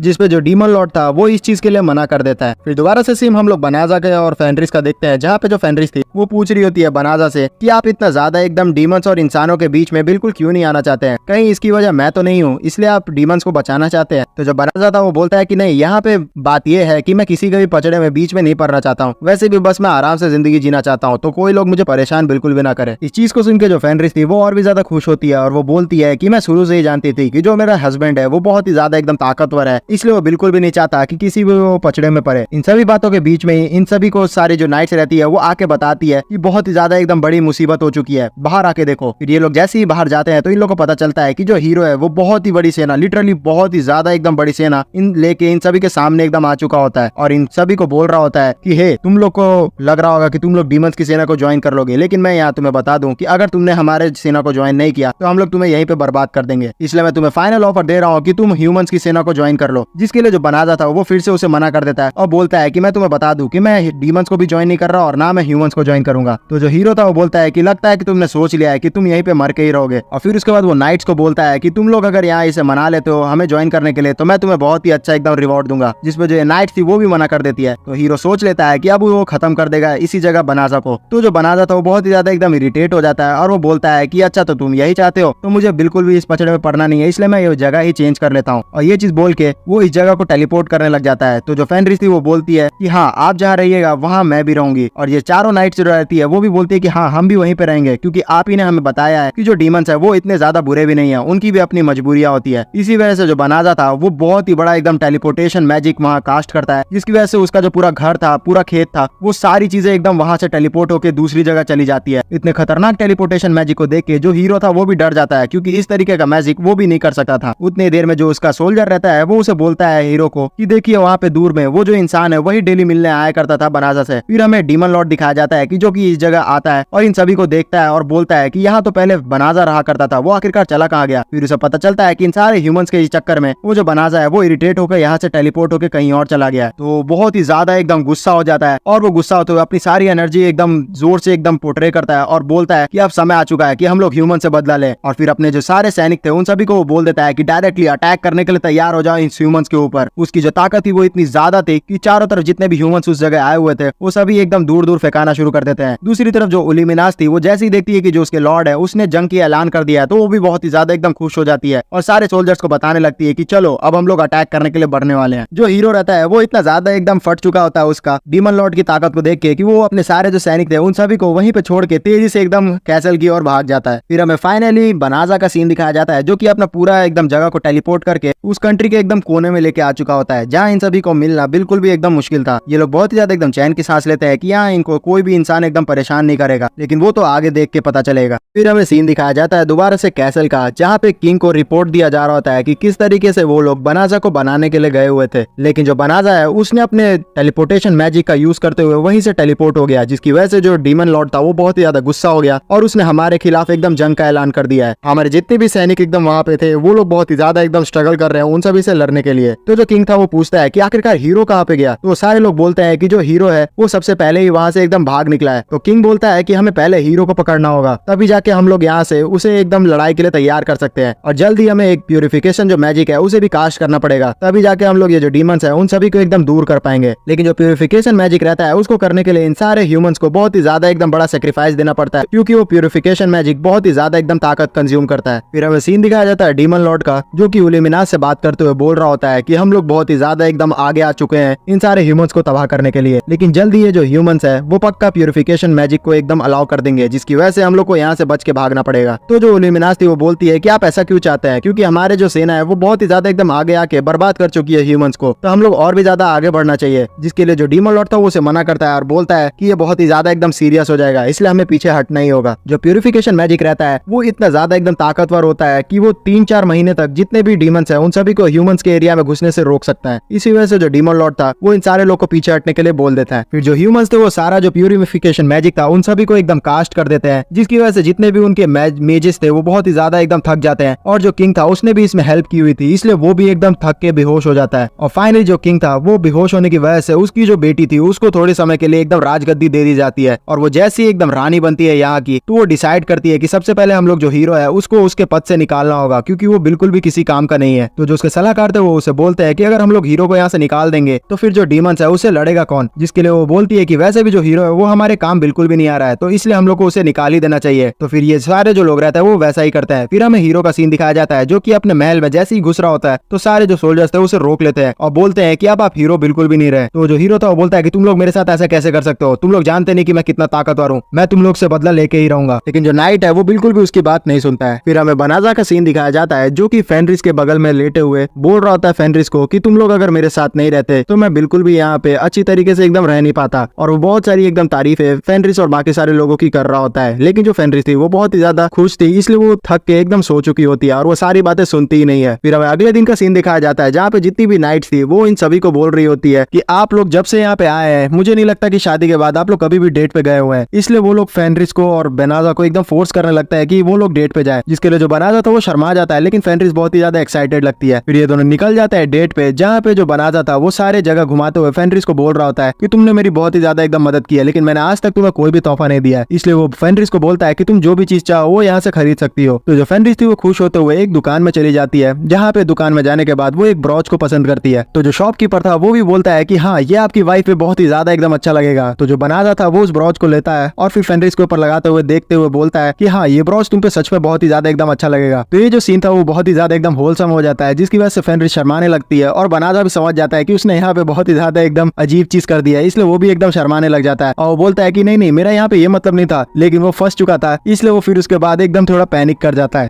फिर दोबारा से जो फेनरिस बनाजा थे वो अपने डेट कंप्लीट करने के बाद एकदम घर पे आ चुके होते हैं, जहाँ फेनरिस उस ब्रॉच को लेके बहुत ही ज्यादा एकदम खुश लग रही होती है और उसे देखे हुए एकदम स्माइल कर रही होती है। ये सारी चीजों को पीछे से जो नाइट्स थी वो भी देख रही होती है और उन सभी को समझ में आ जाता है कि ये जो ब्रॉच है वो उसे बनाजा ने दिलाया है, इसलिए वो जेलस फील करने लगती है और वो मन में सोच रही होती है चारों कि काश जो बनाजा है वो उनका भी हस्बैंड होता। फिर हमें रात का सीन दिखाया जाता है जहाँ पे जो फेनरिस थी वो आज के दिन से बहुत ही ज्यादा एकदम खुश होती है, इसलिए वो बनाजा को एकदम जोर से हक कर रही होती है और वो बोल रही होती है कि आज मैं सच में बहुत ही ज्यादा एकदम खुश हूँ। लेकिन जो बनाजा था उससे थोड़ा सा दूर करता है और फिर उसके बाद सो जाता है, लेकिन फेनरिस उसे दोबारा से हक कर लेती है। तो जो बनाजा था वो एकदम शर्मा जाता है। फिर हमें हीरो का सीन दिखाया जाता है जो कि असल में अब एकदम बागी बन चुका होता है और उसने डिसाइड कर लिया होता है कि इन सारे लोग से बदला लेने के लिए कुछ ना कुछ करेगा। इसलिए वो जो कैसल रहता है उसके एकदम राज सिंहासन के खजाने के में आ जाता है, जहाँ पे वो कुछ ना कुछ चीजें ढूंढ रहा होता है और वो सोच रहा होता है कि अगर कुछ ताकतवर चीज उससे मिल गई तो वो लोग इन लोग से बदला ले पाएगा। वो सामानों को खोजते हुए बहुत ही ज्यादा एकदम इरिटेट हो रहा होता है बनाजा की ताकत को याद करते हुए, और वो सोच रहा होता है कि अगर मैं उसकी तरह ताकतवर होता तो मैं अभी तक इस पूरे जो डीमन लॉर्ड है इन सभी को खत्म कर दिया होता है। तो इस चीज को महसूस करते हुए वहाँ एक ताकत जो रहती है वो उसे बोलती है कि अगर तुम यहाँ पे ताकतवर ही होना चाहते हो तो मैं तुम्हें बहुत ही ज्यादा एकदम ताकतवर बना सकती हूँ। तो जो हीरो था वो सोचता है कि यहाँ पे कौन उसे बुला रहा है, इसलिए वो उस आवाज का पीछा करने लग जाता है। वो जैसे ही उस आवाज के पास जाता है तो वो देखता है कि एक जो तलवार है उसके अंदर से उसे आवाज आ रही होती है और वो तलवार बोल रही होती है कि मैं तुम्हें बहुत ही ज्यादा एकदम ताकतवर बना सकती हूँ और मैं तुम्हें इतनी ज्यादा ताकत दे दूंगी कि तुम्हें विश्वास भी नहीं होगा, लेकिन उसके लिए तुम्हें मुझे यहाँ से आजाद करना होगा। उस आवाज को आजाद करने के लिए बस यहाँ पे हीरो को कुछ नहीं करना था, उस तलवार को निकालना ही था। और खास बात ये थी कि ये जो आवाज थी वो सिर्फ हीरो को ही आ रही थी, वो पीछे जो लड़की खड़ी थी वो उसको आवाज आ ही नहीं रही थी। तो जो हीरो था वो बहुत ही ज्यादा इरिटेटेड था, वो बनाजा से बदला लेना चाहता था, इसलिए वो इस चीज पे डबल श्योरिटी भी नहीं करता है और तेजी से उस तलवार को एकदम उठा लेता है, जिसकी वजह से वो जो ताकत थी वो वहां से आजाद हो जाती है और आजाद होते हुए वो बहुत ही खुश होते हुए बाहर आ जाती है। फिर हमें दिखाया जाता है कि ये शक्ति और कोई नहीं, एक अजीब सी जिन वाली लड़की रहती है। वो हीरो से खुश रहती है क्योंकि उसने उसे आजाद किया रहता है, इसलिए वो हीरो को बोलती है कि वो उसके बदले में उसे 3 इच्छाएं पूरी करने की एकदम कोशिश करेगी। तो जो हीरो था वो सोच लेता है और वो अपनी पहली इच्छा उसको बता देता है, जिसे हमें बताया नहीं जाता है। फिर हमें सीन दिखाया जाता है महारानी का, जो कि अपने सबॉर्डिनेट से बात कर रही होती है और उसने बोला होता है अपने साथियों को कि जल्द से जल्द यहाँ पे जो भविष्य देखने वाली औरत है उसे बुलाया जाए। फिर जैसी वो जो औरत थी वो आती है तो वो बोलती है कि आपने मुझे बुलाया है, इसका मतलब है कि बहुत ही ज्यादा मामला सीरियस हो चुका है। तो जो राजकुमारी थी वो बोलती है कि हाँ यह मामला सीरियस हो चुका है, जो हमारा प्यूरिफिकेशन मैजिक है वो हमें 2-3 महीने तक ही बचा सकता है, उसके बाद हमें कुछ ना कुछ करना होगा। इसलिए मैं चाहती हूँ कि आप पता करें अपने जादू का यूज करते हुए कि हमें क्या करना चाहिए। उतनी देर में अचानक से इन सारे लोग जो रहते हैं उन सभी के गले में एक पट्टा आ जाता है और उन्हें समझ नहीं आ रहा है कि आखिरकार ये क्या है, लेकिन जो राजकुमारी थी उसे पता चल जाता है कि आखिरकार क्या, और वो अपने सैनिकों को तुरंत ही तहखाने में भेजती है और बोलती है कि जल्द से जल्द वहाँ पे जाके उस जिन को पकड़ के लाओ। जो सारे लोग थे उन्हें समझ में नहीं आ रहा था कि आखिरकार ये क्या था। तो जो राजकुमारी थी वो बताती है कि बरसों पहले जो हमारे एंसेस्टर्स थे उन सभी ने डीमन लॉर्ड को हराने के लिए एक जिन की मदद ली थी और उस जिन ने बहुत ही ज्यादा एकदम अच्छी तरीके से उस डीमन लॉर्ड को हरा दिया था, लेकिन बदले में उसने हमारे जो 50% पॉपुलेशन था उसे खत्म कर दिया था। वो कोई भी एकदम इच्छा को पूरी करती है तो उसके बदले में कुछ ना कुछ मांगती है, और अगर उसने अभी अपना जो फर्स्ट इच्छा को कंप्लीट कर दिया किसी यूजर के तो हम सभी को एकदम सेक्रीफाइस कर देगी। और फिर उसके बाद वो तेजी से एकदम बोलती है उस जादूगरनी को कि जल्द से जल्द हमें बताए कि हमें कौन बचा सकता है। तो जो जादूगरनी थी अपने जादू का यूज करती है और फिर उसके बाद बोलती है कि जो लोग आपको बचा सकते हैं वो तो इस दुनिया में दोबारा से आ ही चुके हैं, उसका नाम है बनाजा। तो ये सारे लोग बोलते हैं कि बनाजा, हमने उससे बात करके देखी है लेकिन वो हमारी मदद करना ही नहीं चाहता है। तो जो राजकुमारी थी वो बोलती है कि इस बार मैं उससे जाके पर्सनली बात करूंगी। दूसरी तरफ हम लोग बनाजा को देखते हैं जो कि उस ड्रैगन्स के सारे खाल से एक बहुत ही तगड़ा एकदम ढाल बना चुका होता है और उसी ढाल को वो एडवेंचर गिल्ड में बेचने के लिए आया हुआ होता है। जो आदमी था वो बोलता है कि ये तो जो ढाल है वो बहुत ही ज्यादा एकदम ताकतवर लग रही है और ये ड्रैगन की शील्ड से बनी है और इसके अंदर बहुत ही तगड़ा एकदम एन्चेंटमेंट भी किया हुआ है, तुमने बहुत ही ज्यादा एकदम अच्छी चीज लेके आई है मेरे सामने। ये जो सारा पूरा एकदम ट्रांजेक्शन रहता है वो बहुत ही अच्छे से हो रहा होता है और इन सारी चीजों को पीछे से एकदम फेनरिस और बारिरोसा भी छुप के देख रहे होते हैं। वो लोग देखते हैं कि किस तरीके से जो बनाजा है वो बहुत ही अच्छी तरीके से डील कर रहा होता है और वो लोग बहुत ही खुश हो रहे होते हैं। तो जो फेनरिस थी वो डींगे हाँकते हुए बोलती है कि ऐसा क्यों ना हो, मेरा जो हस्बैंड था वो पिछले जिंदगी में एक बहुत ही अच्छा एकदम मर्चेंट था, इसलिए उसे ट्रेड करने बहुत ही अच्छी तरीके से आता है। तो जो बारिरोसा थी वो उदास होते हुए बोलती है कि काश जो बनाजा है वो उसका हस्बैंड होता। तो जो फेनरिस थी वो बहुत ही ज्यादा एकदम सीरियस हो जाती है और उसे पकड़ते हुए बोलती है कि फिर से कहना, तो तुमने क्या कहा। तो जो बारिरोसा थी वो डर जाती है और बोलती है कि अरे मैं तो मजाक कर रही थी, तुम सीरियस क्यों ले रही हो। फिर हम लोग बनाजा को देखते हैं जो कि बाहर आ चुका होता है और वो बारिरोसा को थैंक्स कहता है क्योंकि ये जो मर्चेंट था उससे डील यहाँ बारिरोसा नहीं करवाई थी। तो जो बारिरोसा थी वो बोलती है कि आप बिल्कुल भी चिंता ना करें, यहाँ पे बहुत सारे लोगों को मैं पहचानती हूँ, इसलिए आपको जो भी जरूरत पड़ेगी मैं उससे आपको पहचान करवा दूंगी। तो जो फेनरिस थी वो अब निकलना शुरू करती है बनाजा के साथ और फिर पकड़ते हुए उसे बोलती है कि आप आजकल बहुत ही ज्यादा एकदम बिजी रहने लगे हो, लेकिन मैं उस समय को मिस कर रही हूँ कि किस तरीके से हम लोग घूमा करते थे साथ में। तो जो बनाजा था वो समझ जाता है कि जो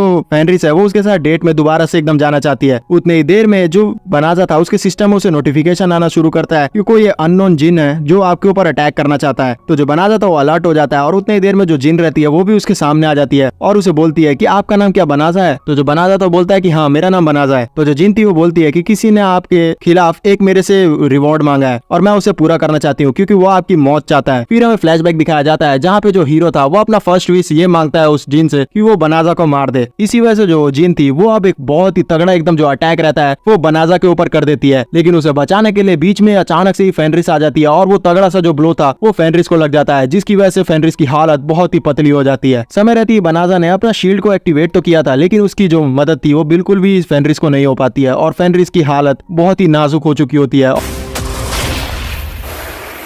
और इस चीज को देख के जो बनाजा था वो बहुत ही ज्यादा एकदम ट्रॉमेटाइज हो चुका होता है। जो बनाजा था वो एकदम बहुत ही ज्यादा समझ ही नहीं पा रहा होता है कि उसे अब क्या करना चाहिए। वो फेनरिस को पकड़ता है जिसपे जो फेनरिस थी वो बोलती है कि आप यहाँ से भाग जाइए। तो जो जिन थी वो देखती है कि ये सारे लोग का जो निशाना है वो बिल्कुल सही जगह पे नहीं लगा है, इसलिए वो बोलती है कि अरे यार मेरा निशाना बेकार लग गया। तो वो बहुत ही तगड़ा एकदम अटैक करना शुरू कर देती है बनाजा के ऊपर, लेकिन बनाजा तो यहाँ ध्यान दिया हुआ रहता है फेनरिस के ऊपर पर उसे समझ ही नहीं आ रहा था कि वो किस तरीके से फेनरिस को ठीक करे और वो अपने चारों तरफ एक बड़ा सा बैरियर क्रिएट कर लिया रहता है जिसकी वजह से वो जो जिन का अटैक था वो उसे डिस्टर्ब नहीं कर रहा होता है। फिर बनाजा ट्राई करता है अपने हीलिंग मैजिक का यूज करने का, लेकिन वो हीलिंग मैजिक उसको हील ही नहीं कर पा रहा होता है क्योंकि वो जो घाव था वो बहुत ही ज्यादा एकदम गहरा था। तो फिर बनाजा अपने सिस्टम से पूछता है कि यहाँ पे कोई ना कोई एक तो मैजिक होगा जिससे मैं यहाँ फेनरिस को ठीक कर सकता हूँ, लेकिन जो उसका सिस्टम था वो उसे थोड़ा बहुत भी गाइड नहीं कर पा रहा होता है। दूसरी तरफ जो जिन थी वो लगातार एकदम अटैक कर रही होती है बनाजा के ऊपर जिससे बनाजा को कुछ हो ही नहीं रहा होता है, जिसकी वजह से जो जिन थी वो भी इरिटेट हो रही होती है। बनाजा इस सारे चीजों को देख के डाइजेस्ट ही नहीं कर पा रहा होता है और वो फाइनली बहुत ही ज्यादा सीरियस होता है और वो बोलता है कि तुम ही हो वो, यहाँ पे तुम्हारी वजह से जो फेनरिस है उसे बहुत ही ज्यादा एकदम डैमेज हुआ है और ये सीरियस होने की वजह से जो जिन थी उसके ऊपर अब मौत आने वाली है और वो इस चीज को जानती भी नहीं है। इतने ज्यादा भयानक धमकी के बाद बनाजा के जो जिन रहती है उसको बिल्कुल भी नहीं लग रहा होता है कि ये बनाजा उसका कुछ कर भी पाएगा, लेकिन जो बनाजा था वो बहुत ही ज्यादा एकदम सीरियस हो चुका था। वो तेजी से एकदम दौड़ते हुए जाता है और जो अपना हाथ रहता है उसके मुंह पे दे मारता है जिसकी वजह से वो बहुत ही ज्यादा एकदम जोर से ब्लीड करने लग जाती है। जिनको समझ ही नहीं आ रहा था कि आखिरकार एक जो इंसान है वो उसको चोट कैसे पहुंचा सकता है और उसका जो बैरियर था वो उसे तोड़ कैसे सकता है, लेकिन वो उतना देर में समझती है कि जो बनाजा था उसका मुंडी ले जाके सीधा दीवार पे टकरा देता है और उसकी हालत एकदम कमजोर हो रही थी। वो ये जानना चाह रही थी कि ये इंसान कोई नॉर्मल तो नहीं है और फिर वो स्टैट्स चेक करती है बनाजा का और देख के शॉक्ड हो जाती है क्योंकि वो सारे जो स्टैट्स थे इन्फिनिटी पे थे। तो वो समझ जाती है कि ये इंसान का वो एकदम सामना कर ही नहीं सकती है, इसलिए वो भागने का ट्राई कर रही होती है, लेकिन लेकिन बनाजा बहुत ही ज्यादा सीरियस होने के कारण वो उसे जाने ही नहीं देता है और बहुत ही बुरी तरीके से एकदम मार रहा होता है। इसी तरीके से पीटते हुए जो बनाजा था उसे पुरानी यादें आ रही होती है, किस तरीके से जो फेनरिस थी वो उसके साथ बहुत ही अच्छी तरीके से एकदम रहा करती थी और उसे बहुत ही ज्यादा एकदम प्यार किया करती थी। और आज जो फेनरिस है उसकी हालत बहुत ही ज्यादा एकदम कमजोर है इसी जिन की वजह से। इसी वजह से जो बनाजा था उसका गुस्सा एकदम 7वें आसमान पे चढ़ चुका था और वो इस जिन को फाइनली एक बार अपनी जिंदगी में किसी न किसी इंसान को मारने वाला था और वो इस बार जिन थी। लेकिन यहाँ जो दूसरी तरफ फेनरिस रहती है वो अचानक से ही होश में आ जाती है और उसे समझ में नहीं आ रहा होता है कि आखिरकार वो तो मर गई थी ना, तो फिर वो जिंदा कैसे हो गई। तो उसे जो बारीरोसा रहती है वो बताती है कि तुम उधर देखो, जो सर बनाजा है वो बहुत ही ज्यादा एकदम गुस्से में है। जो फेनरिस थी वो देखती है कि जो बनाजा है वो उसके लिए उस जिन से लड़ाई जा रहा है, तो और भी ज्यादा एकदम खुश हो जाती है कि उसका जो हस्बैंड है वो उसके मौत से बहुत ही ज्यादा एकदम दुखी है, इसलिए वो बदला ले रहा है। लेकिन फिर अचानक से उसे याद आता है कि किस तरीके से जो बनाजा था उसने बताया था कि उसे बिल्कुल भी हिंसा पसंद नहीं है। इसी कारण से जो स्टार्टिंग में उसने उसे मारने की कोशिश भी की थी तो भी बनाजा ने फेनरिस को छोड़ दिया था। इसी चीज को याद करते हुए जो फेनरिस थी वो तेजी से एकदम भागती है और बनाजा को एकदम हक कर लेती है और पीछे से रोकते हुए उसे बोलती है कि नहीं, आप ऐसा बिल्कुल भी नहीं कर सकते, आप मेरे कारण से अपनी जो काइंडनेस है उसे एकदम हटा नहीं सकते हैं, आप दिल से बहुत ही ज्यादा एकदम अच्छे हैं, इसलिए मैं नहीं चाहती कि आपके जो हाथ है वो मेरी वजह से खून से रंग जाए। जो बनाजा था वो जैसे ही देखता है कि फेनरिस उसके पीछे से उसे पकड़ लिया और वो होश में आ चुकी है तो वो थोड़ी देर के लिए उस जिन को छोड़ देता है और फेनरिस को पकड़ लेता है और बोलता है कि तुम आखिरकार जिंदा कैसे हो। और फेनरिस कुछ बताती है कि उतनी देर में वो उसे जोर से हक कर लेता है और जो फेनरिस थी वो बहुत ही ज्यादा एकदम रोना शुरू कर देती है। वो बनाजा को बोल रही होती है कि आप बिल्कुल भी इसे नहीं मारिएगा, मैं नहीं चाहती कि आप ऐसा एकदम बहुत ही ज्यादा डेडली लुक में आ जाए। और इन दोनों के बीच में बहुत ही ज्यादा एकदम होलसन मोमेंट हो जाता है। फिर सीन शिफ्ट हो जाता है और हम लोग देखते हैं कि जो प्रिंसेस थी वो अपने सारे जितने भी मेजेस थे उन सभी को लेके शहर में टेलीपोर्ट हो जाती है और वो आई थी असल में बनाजा को ढूंढने के लिए। लेकिन उस टेलीपोर्टेशन मैजिक के कारण जितने भी उनके मेजेस थे वो बहुत ही ज्यादा एकदम थक गए थे। उन्होंने थोड़ी देर पहले ही बहुत ही तगड़ा एकदम प्यूरिफिकेशन मैजिक स्पेल कास्ट किया था और फिर तुरंत ही उन्हें ये टेलीपोर्टेशन मैजिक भी एकदम कास्ट करना पड़ा, जिसकी वजह से वो बहुत ही ज्यादा थक गए थे। तो जो प्रिंसेस थी वो उनसे सॉरी बोलती है उनसे इतना ज्यादा ओवरवर्क करवाने के लिए, लेकिन फिर उन्हें मजबूरी में ये चीज करना ही पड़ रहा था क्योंकि अगर वो लोग अपनी जान बचाना चाहते हैं तो उन्हें बनाजा के पास जाना ही पड़ेगा। लेकिन अचानक से पता नहीं क्या होता है कि इनके गर्दन में जो लगा हुआ लॉकेट रहता है वो तेजी से एकदम टूट जाता है और इन लोग को लगता है कि आखिरकार ये कैसे हो गया, हम पे तो कर्ज चढ़ा हुआ था ना, तो हम लोग तो मरने वाले थे, तो ये टूट कैसे गया। तो जो प्रिंसेस थी वो बोलती है कि पक्का मुझे लगता है कि वो जो जिन है वो हार चुकी है, लेकिन उसे हराने वाला कौन है। फिर सीन शिफ्ट हो जाता है कासल में, जहाँ हम लोग देखते हैं उसी हीरो को जो कि बहुत ही ज्यादा एकदम परेशान हो रहा था क्योंकि अब जो उसको जिन जिताने भी वाली थी वो भी एकदम उसको कांटेक्ट नहीं कर रही थी और वो और उसकी जो लड़के थी वो अंदर ही बंद हो गए थे क्योंकि बाहर से जो गार्ड्स थे वो भी इन्हें एकदम टोकने के लिए आ रहे थे और उसे लग रहा होता है कि अब वो फंस चुका है। लेकिन पीछे से ही उसे एक और लड़की का आवाज आना शुरू हो जाता है और वो असल में एक धुंध के तौर पे आई हुई होती है। वो जो धुंध रहता है वो सीधा चला जाता है हीरो के साथ जो लड़की थी उसके बॉडी के अंदर और उसे पजेस कर लेता है और पजेस करने के बाद वो बोलता है कि मैं बहुत ही समय बाद एक इंसान के शरीर में आई हूँ, ये मुझे बहुत ही ज्यादा एकदम अच्छा लगा, लेकिन इसने कितने अजीब कपड़े पहने हुए हैं। और ये चीज बोल के वो उस लड़की का ड्रेस चेंज कर देती है। फिर उसके बाद वो हीरो को बोलती है कि तुम यही चाहते हो ना कि तुम्हें बहुत ही ज्यादा एकदम अच्छी शक्ति मिले, वो जो जिन थी वो तुम्हारा बिल्कुल भी एकदम ख्वाहिश नहीं पूरा कर सकती, वो बेकार थी, मैं तुम्हें इतनी ज्यादा एकदम असीम शक्तियां दूंगी कि तुम उसे संभाल भी नहीं पाओगे। और ये चीज बोल के वो एक स्पेल कास्ट करती है हीरो के ऊपर, जिसकी वजह से जो हीरो था उसका बॉडी का पूरा स्ट्रक्चर ही चेंज होना शुरू हो जाता है और वो एक बहुत ही बड़े एकदम जाइंट मॉन्स्टर में तब्दील हो जाता है। उसका जो मॉन्स्टर था वो इतना ज्यादा एकदम बड़ा हो गया था कि वो महल को ही तोड़ते हुए ऊपर आ जाता है और वो फिर तेजी से उड़ते हुए चला जाता है बनाजा से बदला लेने के लिए, जिसके ऊपर वो जो विच थी वो भी एकदम बैठी हुई थी और ये जो सारे लोग थे वो एकदम अनजान थे इनको पर आने वाले खतरे से। फिर दोबारा से हमें फेनरिस और बनाजा का सीन दिखाया जाता है जहाँ पे वो लोग फाइनली हील कर देते हैं उसी जिन को। जो जिन रहती है वो जैसी हील होती है तो उसे समझ नहीं आता है कि आखिरकार बनाजा ने उससे बदला नहीं लिया और उसे हील क्यों कर दिया, लेकिन वो खुश भी थी कि वो अब थोड़ी बहुत ठीक हो चुकी है। तो जो बनाजा था उसे बोलता है कि देखो मेरा जो बदला था वो तुम्हारे साथ इसलिए था क्योंकि तुमने फेनरिस को बहुत ही बुरी तरीके से एकदम मार दिया था, लेकिन अब फेनरिस ठीक हो चुकी है तो मुझे तुमसे बिल्कुल भी एकदम कोई बदला नहीं लेना है। फिर जो बारीरोसा रहती है वो बोलती है कि अब ये जो जिन है वो बहुत ही ज्यादा एकदम ताकतवर है तो हम लोग इसे खुलेआम यहाँ छोड़ तो नहीं सकते हैं ना। तो बनाजा बोलता है कि रुको मेरे को 2-3 मिनट दो, यहाँ पे मैं कुछ चेक करता हूँ। और फिर एक स्पेल कास्ट करते हुए वो उस जिन के माइंड के अंदर झांकता है कि आखिरकार किसने उसे ऑर्डर दिया था और उसे पता चल जाता है कि जो हीरो है उसने उसे मारने का ऑर्डर दिया था। तो वो बोलता है कि हम लोग दोबारा से इसे कैसल में नहीं छोड़ सकते क्योंकि वहाँ पे कोई और इसे फिर से रिक्वेस्ट करेगा और ये उसके इच्छा को पूरी करने के लिए बहुत सारे लोगों की बलि चढ़ा देगी। और फिर वो डिसाइड करने ही वाला होता है कि इसके साथ क्या करना है। उतनी देर में जो फेनरिस रहती है वो तेजी से दौड़ते हुए आती है और फिर उसके बाद उस जिन को ऑफर करती है कि वो जो बनाजा है उसकी सर्वेंट बन जाए। तो जो बनाजा था वो बोलता है कि तुम पागल तो नहीं हो गए हो, यहाँ पे जो जिन है वो बहुत ही ज्यादा ताकतवर है तो इसे मैं सर्वेंट कैसे बना सकता हूँ। तो फेनरिस एकदम शांत करवा देती है उसे और बोलती है कि हमारे साथ वैसे ही बहुत सारी नाइट्स रहती हैं तो एक जिन भी रहेगी तो क्या हो जाएगा, वैसे भी बहुत ही ज्यादा ताकतवर है तो आपको वैसे भी सर्वेंट की जरूरत जो पड़ती है उसके लिए बहुत ही अच्छी रहेगी। और जिन लोगों को नहीं पता कि आखिरकार जो फेनरिस है वो ठीक ठीक कैसे हो गई, तो मैं उन लोगों को बता देता हूँ कि जो बनाजा था वो बहुत ही ज्यादा एकदम फ्रस्ट्रेट हो गया था, क्योंकि उसका जो हीलिंग मैजिक था वो फेनरिस पे काम ही नहीं कर रहा था। इसलिए उसने टाइम को मैनिपुलेट कर दिया और टाइम मैजिक का यूज करते हुए उसने फेनरिस के जितने भी अगल बगल की चीजें थी उनको समय में पीछे लेकर चला गया, और इसी वजह से जो फेनरिस थी उसका जो शरीर था वो ठीक हो गया था। इस तरीके से जो फेनरिस है वो बहुत ही ज्यादा रिक्वेस्ट कर रही होती है, इसलिए जो बनाजा था वो समझ जाता है कि आखिरकार फेनरिस ऐसा क्यों चाह रही है। तो वो बोलता है कि मैं समझ चुका हूँ कि आखिरकार तुम ऐसा क्यों चाह रही हो, मैं तुम्हारे शक्ल पे ही पढ़ सकता हूँ। तो जो फेनरिस थी वो शर्मा जाती है और वो बोलती है कि हाँ तो क्या हो गया, वैसे भी हमारे टीम में अगर जिन जैसी बहुत ही ज्यादा एकदम ताकतवर लड़की रहेगी तो हम लोग वैसे ही ताकतवर हो जाएंगे, इसलिए मैं बस चाहती हूँ कि आप इसे सर्वेंट बना ले। तो जो बनाजा था वो तो अपनी बीवी को मना नहीं कर सकता था, इसलिए वो बोलता है कि ठीक है चलो, फेनरिस को अगर उससे प्रॉब्लम नहीं है तो मैं इसे रखने के लिए तैयार हूँ, और वो अपना जो हाथ है उस जिन के आगे बढ़ा देता है। तो जो जिन थी वो हाथ मिलाने से पहले सोचने लगती है कि आखिरकार मैं हमेशा से सोचती थी कि जो इंसान है वो बहुत ही ज्यादा एकदम मतलबी हुआ करते हैं और उन्हें बस अपने काम से काम मतलब रहता है, लेकिन ये जो इंसान है वो अलग है। और ये चीज सोचते हुए वो बनाजा के एकदम सीरियस लुक जो उसने लड़ाई के समय देखा था उसे भी याद करने लगती है, और उसे देख के एकदम बहुत ही ज्यादा ब्लश करने लग जाती है। तो जो फेनरिस थी वो देखती है कि ये जो जिन है वो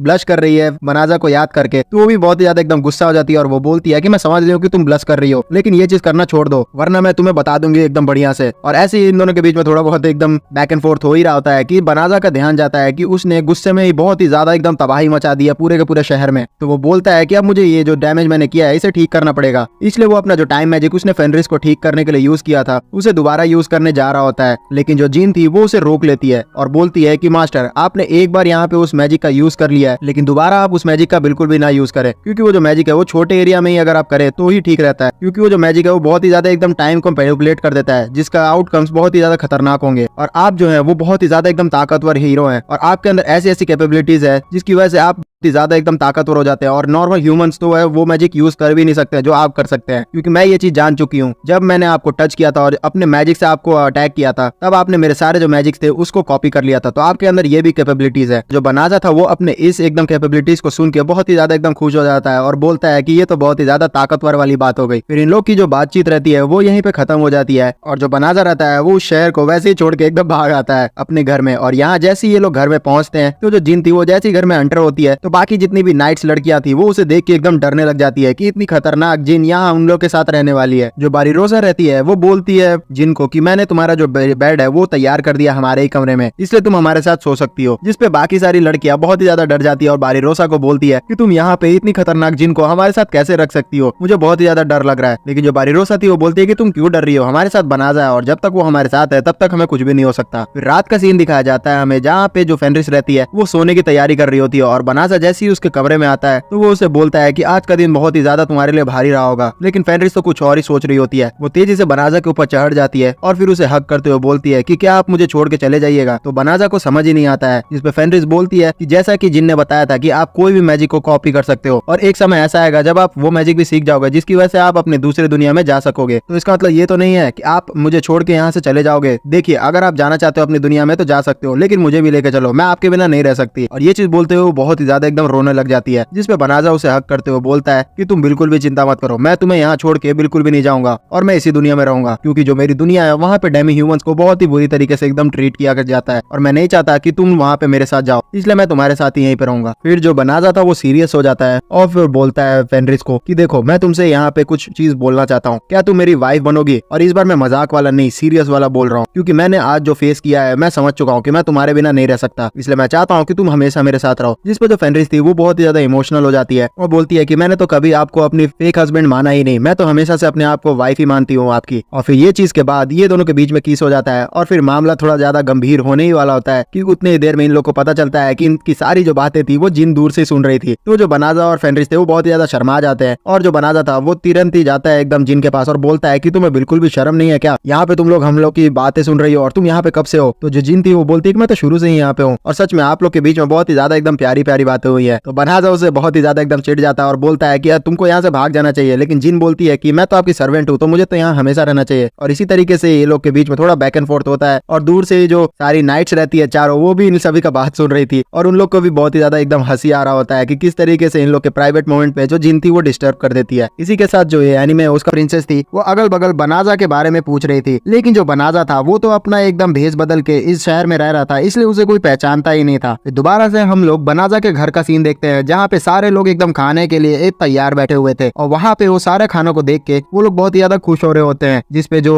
जिन थी वो बताती है कि ये सारा जो खाना है वो मैं अपने मैजिक से चुटकियों में ही बना सकती थी, लेकिन जो फेनरिस थी उसने बोला कि मैं अब ये खाना जो है अपने पति के लिए खुद से ही बनाना चाहती हूँ, इसलिए मैंने यहाँ पे उसमें मदद नहीं की। तो जो फेनरिस थी वो बोलती है कि हाँ, मैं कभी भी नहीं चाहूंगी कि जो मेरे हस्बैंड है वो मेरे खाना बिना मेरे हाथों से बनाए हुए खाए, इसलिए मैं तुम्हें इसमें बिल्कुल भी हेल्प नहीं कर दूंगी। तुम अगर हेल्प ही करना चाहती हो तो तुम चाहे तो वो सारे जो कपड़े पड़े हुए हैं उन सभी को धो सकती हो। इस चीज के लिए जो जिन थी वो तैयार हो जाती है और ये सारी चीजों को सुन के ये जो चारों नाइट रहती है उन सभी का एकदम मुंह उतर चुका होता है, क्योंकि उन्हें लग रहा होता है कि अगर यहाँ पे जो जिन है वो चुटकियों में ही सारे जितने भी काम है वो सारे कंप्लीट कर लेगी तो वो लोग सिर्फ एक बोझ बन के ही रह जाएंगे और फ्री लोडर ही रहेंगे इस जगह में। तो इस वजह से जो बनाजा है उसके ऊपर वो लोग थोड़े से बोझ बन जाएंगे। इसी कारण से ये चारों जो रहती है निकल जाती है तेजी से अपने काम धंधा ढूंढते हुए, जिसपे जो बालेनो रहती है वो अपने मन में सोचने लगती है कि आखिरकार जो मैं मेज हूँ वो बिल्कुल भी नहीं बनना चाहती थी, क्योंकि जो मेरे भाई और पापा है वो बहुत ही तगड़े एकदम मेज है, लेकिन कभी भी मेरे अंदर वो वाली कैपेबिलिटीज उन्होंने नहीं देखी। लेकिन जो बनाजा सर है वो मेरे ऊपर बहुत ही ज्यादा एकदम मेहनत कर रहे हैं और उन्होंने ऐसी ऐसी चीजें मुझे सिखाई है जिसकी वजह से मेरा जो मैजिक है वो बहुत ही ज्यादा इंक्रीज हो चुका है, इसलिए मैं उनके कारण बहुत ही ज्यादा एकदम तगड़ी मेज बन के रहूंगी। वे सारी चीजें सोच ही रही थी कि उतनी देर में उन सभी को बाहर दिखाई देता है कि एक जो पागल घोड़ा है वो उनके खेतों को बर्बाद कर रहा है। इसलिए जो बेलेनो रहती है वो तेजी से बाहर निकलती है और फिर अपना जो डिफेंसिव मैजिक था उसको स्पेल कास्ट करती है, जिससे जो वो घोड़ा था थोड़ा बहुत एकदम डैमेज करने के लिए रुकता ही है। कि वहाँ पे जो बिरेली रहती है वो बोलती है कि चलो मैं इस घोड़े को संभाल लूंगी, और वो एक रस्सी लेती है और उस घोड़े को ऊपर डाल देती है और अपने बहुत ही अच्छे स्किल्स का यूज करते हुए उस घोड़े को कंट्रोल कर लेती है। ये सारे स्किल्स को देख के ये लोग बहुत ही ज्यादा एकदम खुश हो जाते हैं और बोलते हैं कि जो बिरेली है वो बहुत ही ज्यादा एकदम टैलेंटेड है। तो ये चारों लड़कियां यहाँ डिसाइड करती है कि आखिरकार इन्हें करना क्या चाहिए, क्योंकि अगर यहाँ जो बहुत ही ज्यादा लिमिटेड काम रहा तो इन सभी के पास कुछ काम ही नहीं बचेगा। इसलिए ये लोग बोलती है कि हमें और भी ज्यादा एकदम जो खेत है वो खरीद लेना चाहिए, जिसकी वजह से अगर खेत ज्यादा रहेंगे तो हम लोग को काम बहुत ही ज्यादा एकदम बढ़ेगा, इसलिए हमें भी काम करना पड़ेगा, तो हम लोग बोझ बन के नहीं रहेंगे। लेकिन इसके लिए इन सभी को बनाजा से भी एकदम परमिशन लेनी थी, तो ये लोग बोलते हैं कि ठीक है हम लोग जाके डायरेक्टली वहाँ परमिशन लेंगे। फिर सीन शिफ्ट होता है और हम लोग बनाजा और फेनरिस को देखते हैं जो कि इसी तरीके से अपने एकदम मार्केट में घूम रहे होते हैं, जहाँ पे जो फेनरिस थी वो बहुत ही ज्यादा एकदम खुश हो रही होती है और बनाजा के एकदम हाथों को पकड़ी हुई चल रही होती है, ये बोलते हुए कि मैं बहुत ही ज्यादा खुश हूँ। यहाँ पे हम लोग बहुत ही समय बाद एकदम डेट पे आए हैं, लेकिन जो बनाजा था वो बोलता है कि ये तो हमारा कोई डेट नहीं है, जिसपे फेनरिस बोलती है कि तुम चुप रहो, यहाँ मैं डेट ही मान रही हूँ इसको। लेकिन असल में जो बनाजा था वो तो फिर से ही जो मर्चेंट गिल्ड में ट्रेडिंग होती है उसके लिए ही आया हुआ था इस जगह पे। इस तरीके से ये लोग जा ही रहे होते हैं कि अचानक से ही इन सभी को आसमान में जो बादल रहता है वो एकदम घना होता हुआ दिख जाता है और मौसम बहुत ही ज्यादा एकदम खराब हो चुका होता है। तो जो बनाजा था उसे समझ में नहीं आता है क्या है, तो जो फेनरिस थी वो उसे इशारा देती है कि तुम उधर देखो, यहाँ पे एक बहुत ही बड़ा जो बीस्ट है वो आया हुआ है, जिससे जो पूरा शहर है वो तबाह हो जाएगा। तो जो बनाजा था वो बोलता है कि अगर ऐसी बात है तो मुझे तो यहाँ इन सभी की मदद करनी पड़ेगी। फिर हमें दिखाया जाता है कि जो वो बीस्ट है उसके ऊपर असल में वही जो विच थी वो बैठी हुई थी और वो इस बार बदला लेने के लिए आई थी प्रिंसेस से, और प्रिंसेस के सारे जितने भी गार्ड्स थे उन सभी को घेर के रखे हुए थे। लेकिन यहाँ जो सारे गार्ड्स है वो इस विच से बिल्कुल भी नहीं लड़ सकते हैं, और जो विच थी वो बोलती है कि तुम सभी ने